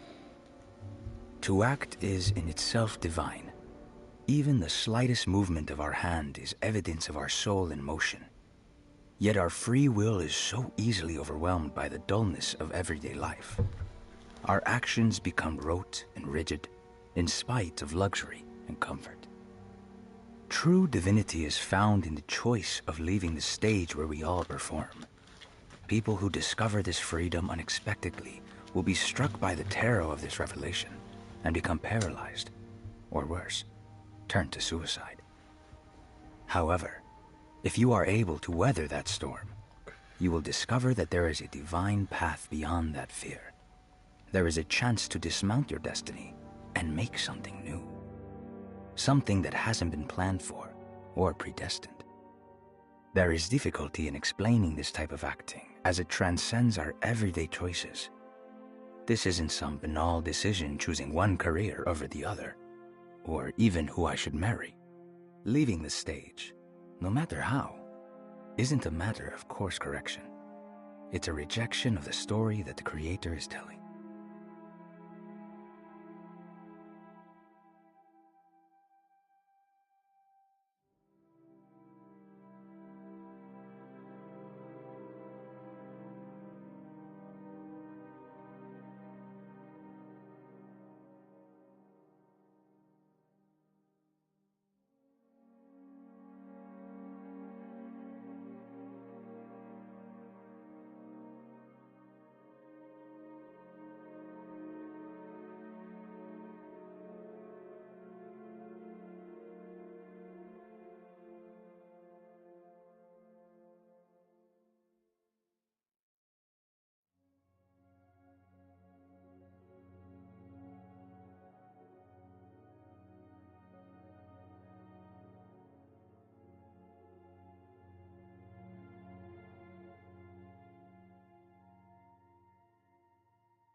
It...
There's something missing.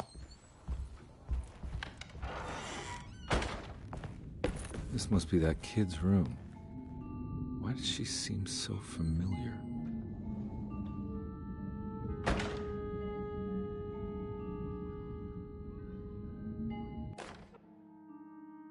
Don't you worry, Grace. Go play your game, bleat and bellow with the others. I won't be jealous. There will be more masquerades. However, I would love it if you would finish my mask for the feast. With love, Ruth.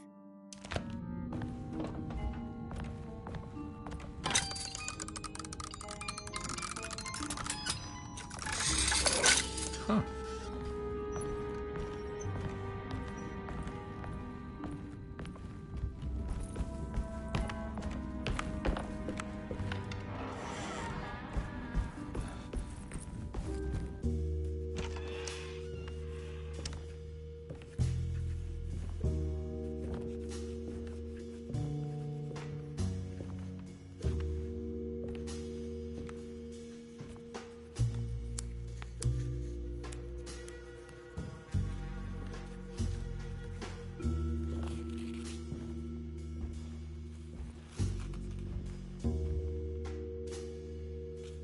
What you got there? You drawing something? Nothing special. I'm just bored. Do I know you from somewhere? I remember you, Mr. Conby. From where? Don't touch that. Cassandra wouldn't like it. She wouldn't like it at all. Do you know where she is? I'd rather not talk about it. It makes me upset. Besides, she'll be back after the Feast of St. John. You think? Yup. It's all on the page, Mr. Conby. And many of them that sleep in the dust of the earth shall awake, some to everlasting life, and some to shame and everlasting contempt. All right. I'm gonna go now, if that's okay. I don't like to stay too long in the same place. Mr. McCoffey might find me. Hey. Is he mean to you? Not everyone needs to be saved, Mr. Conby. You should know that by now.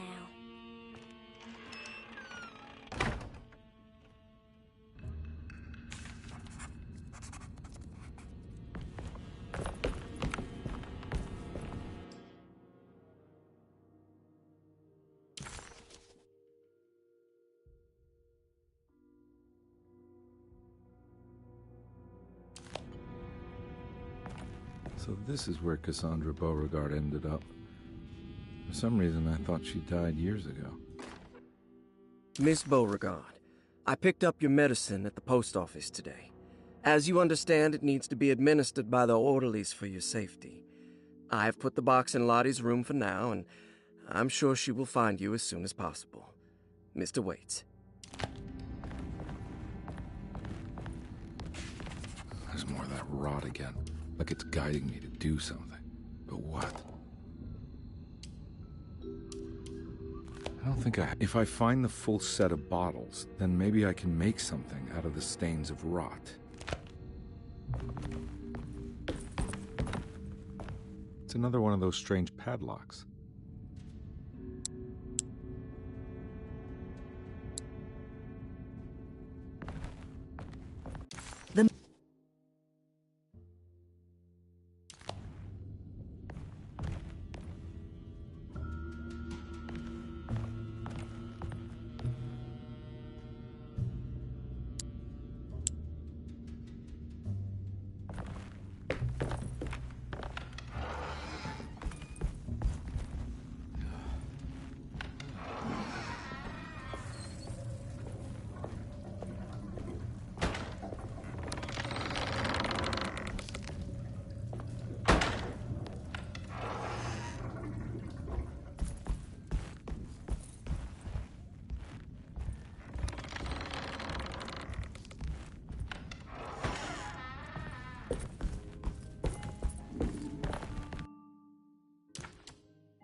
I need the key.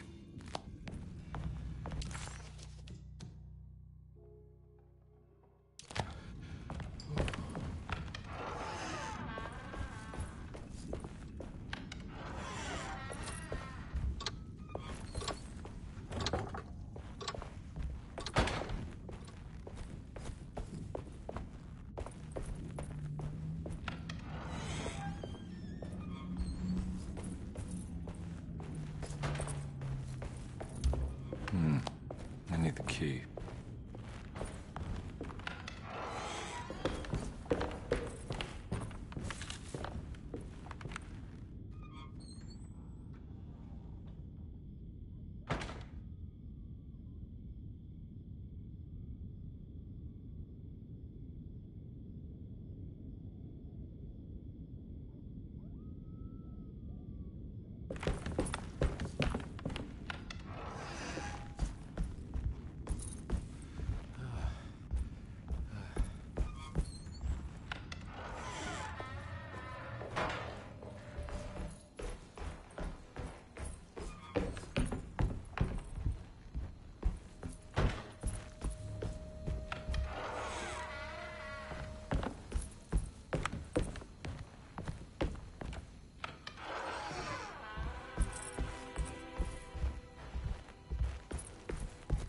it's wedged shut.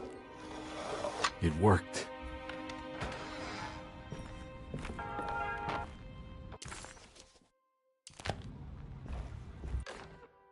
The Barlow lens. Instructions.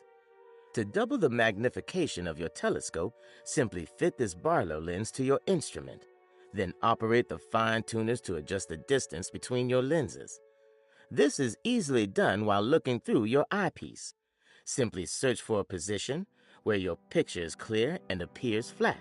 When correctly tuned, your telescope should present a clear picture with magnificent magnification.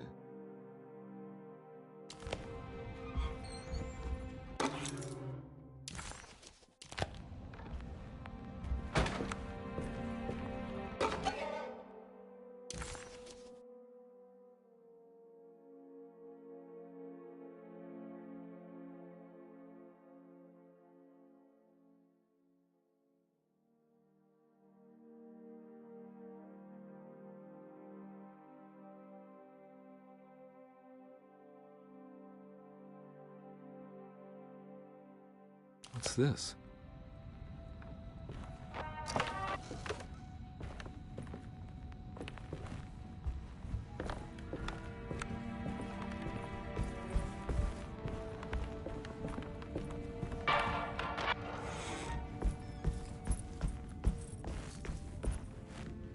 Now we're talking.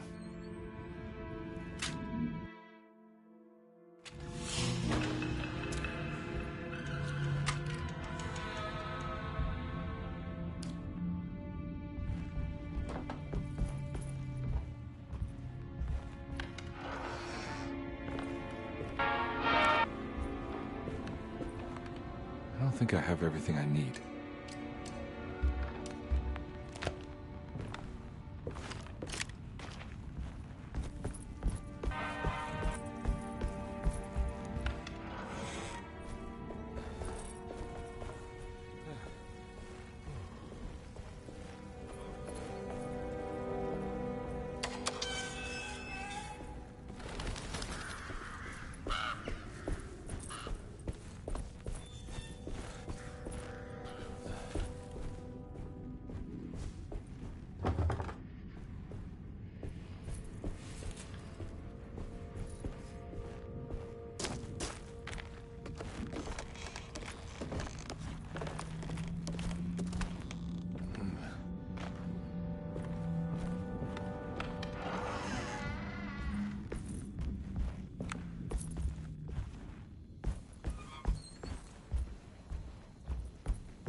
It worked.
Jeremy?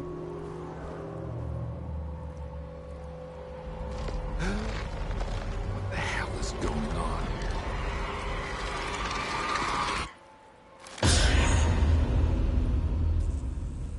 Where's the body?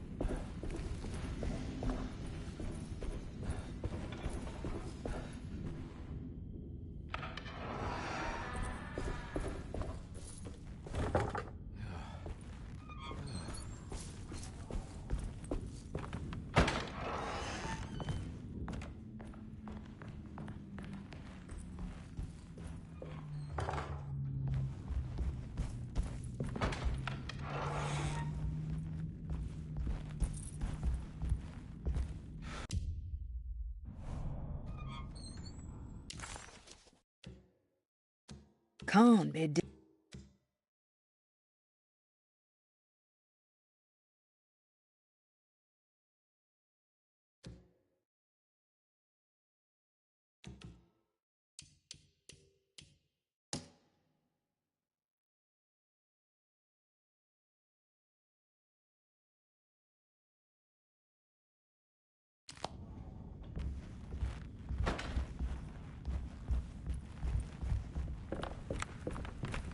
It's wedged shut. It worked.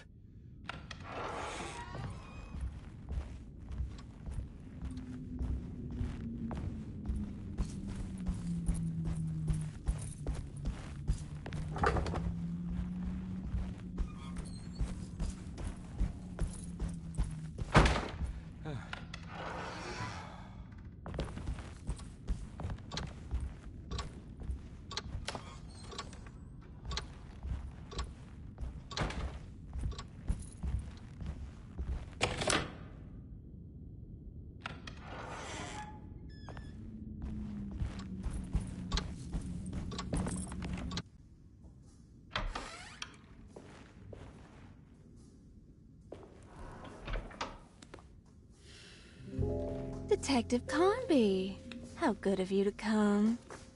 Let me pour you a drink. What happened here? This place looks like it was hit by a bomb. Welcome to the madhouse, Detective. Thanks. Did the ceiling just collapse? I heard it was something in the attic, something that was supposed to happen but didn't. How that could have such consequences is beyond me. The truth is, I don't know why the room looks like this. But I bet your friend Jeremy does. You know where I could find him? Oh, somewhere in his past, I suppose. He keeps going on about that mysterious dark man. I think he is hiding from him. Or maybe he's with him. I can't really keep up. I don't worry much. Take a look around this room. You may think it looks spectacularly devastated, but I just think it's finally found its stride. It fits perfectly with the state of this place and its loonies. The same goes for the nonsense with Jeremy. In my eyes, we finally managed to match the wild ride inside all of us. Well, I'm happy you find the evening so harmonious. I hope you don't mind me setting things right. Jeremy's business, that is. This room looks beyond my capabilities. Good luck, Detective. Hope to see you again soon. Yeah. Evening, miss.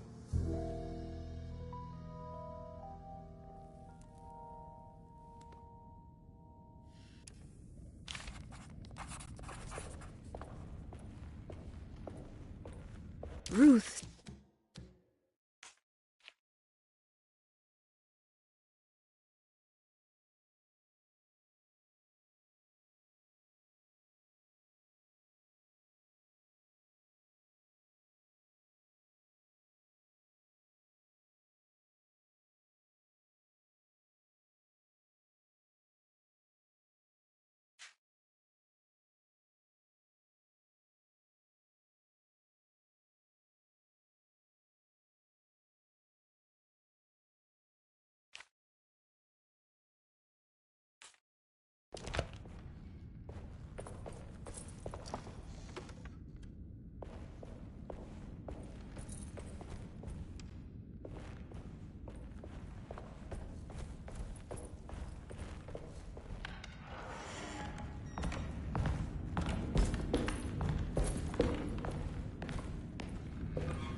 There's more of that aggressive rot.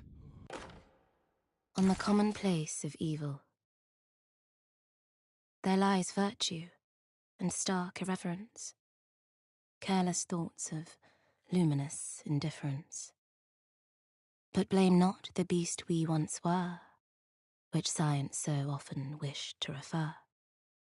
Not the wicked full of sin, it is you who stand and grin. All our good intentions aside, whereupon we build our pride. Sunless solitude, follow not this corrupting light. Prophets of confidence always crashes out of sight. Hear me, for we all bear this mark. Thus we must remain alone in the dark.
I need the key.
need the key.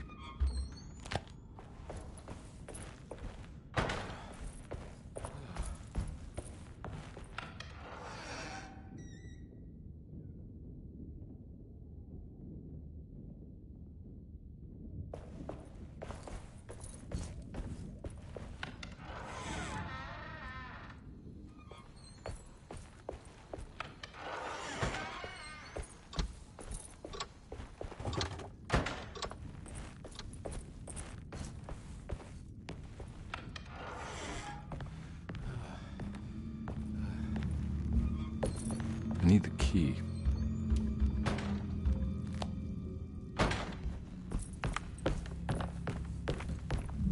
There's no way I can get into this thing. Better leave it alone.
Astarte Artist Colony. I remember hearing about their disappearance. Must have been 15 years or more now.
key.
The rot made the shape of a snake.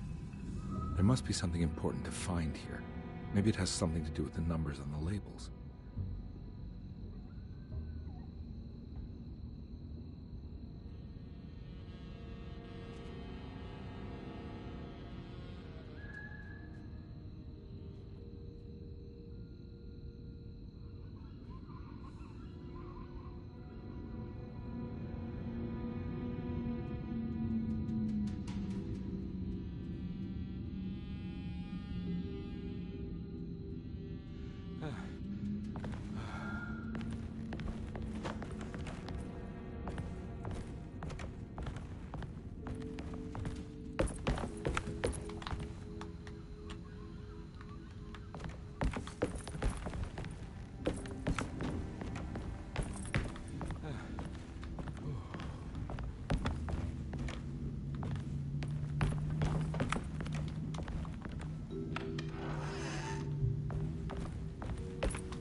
need the key.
How much a day on this?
$257. Makes sense now.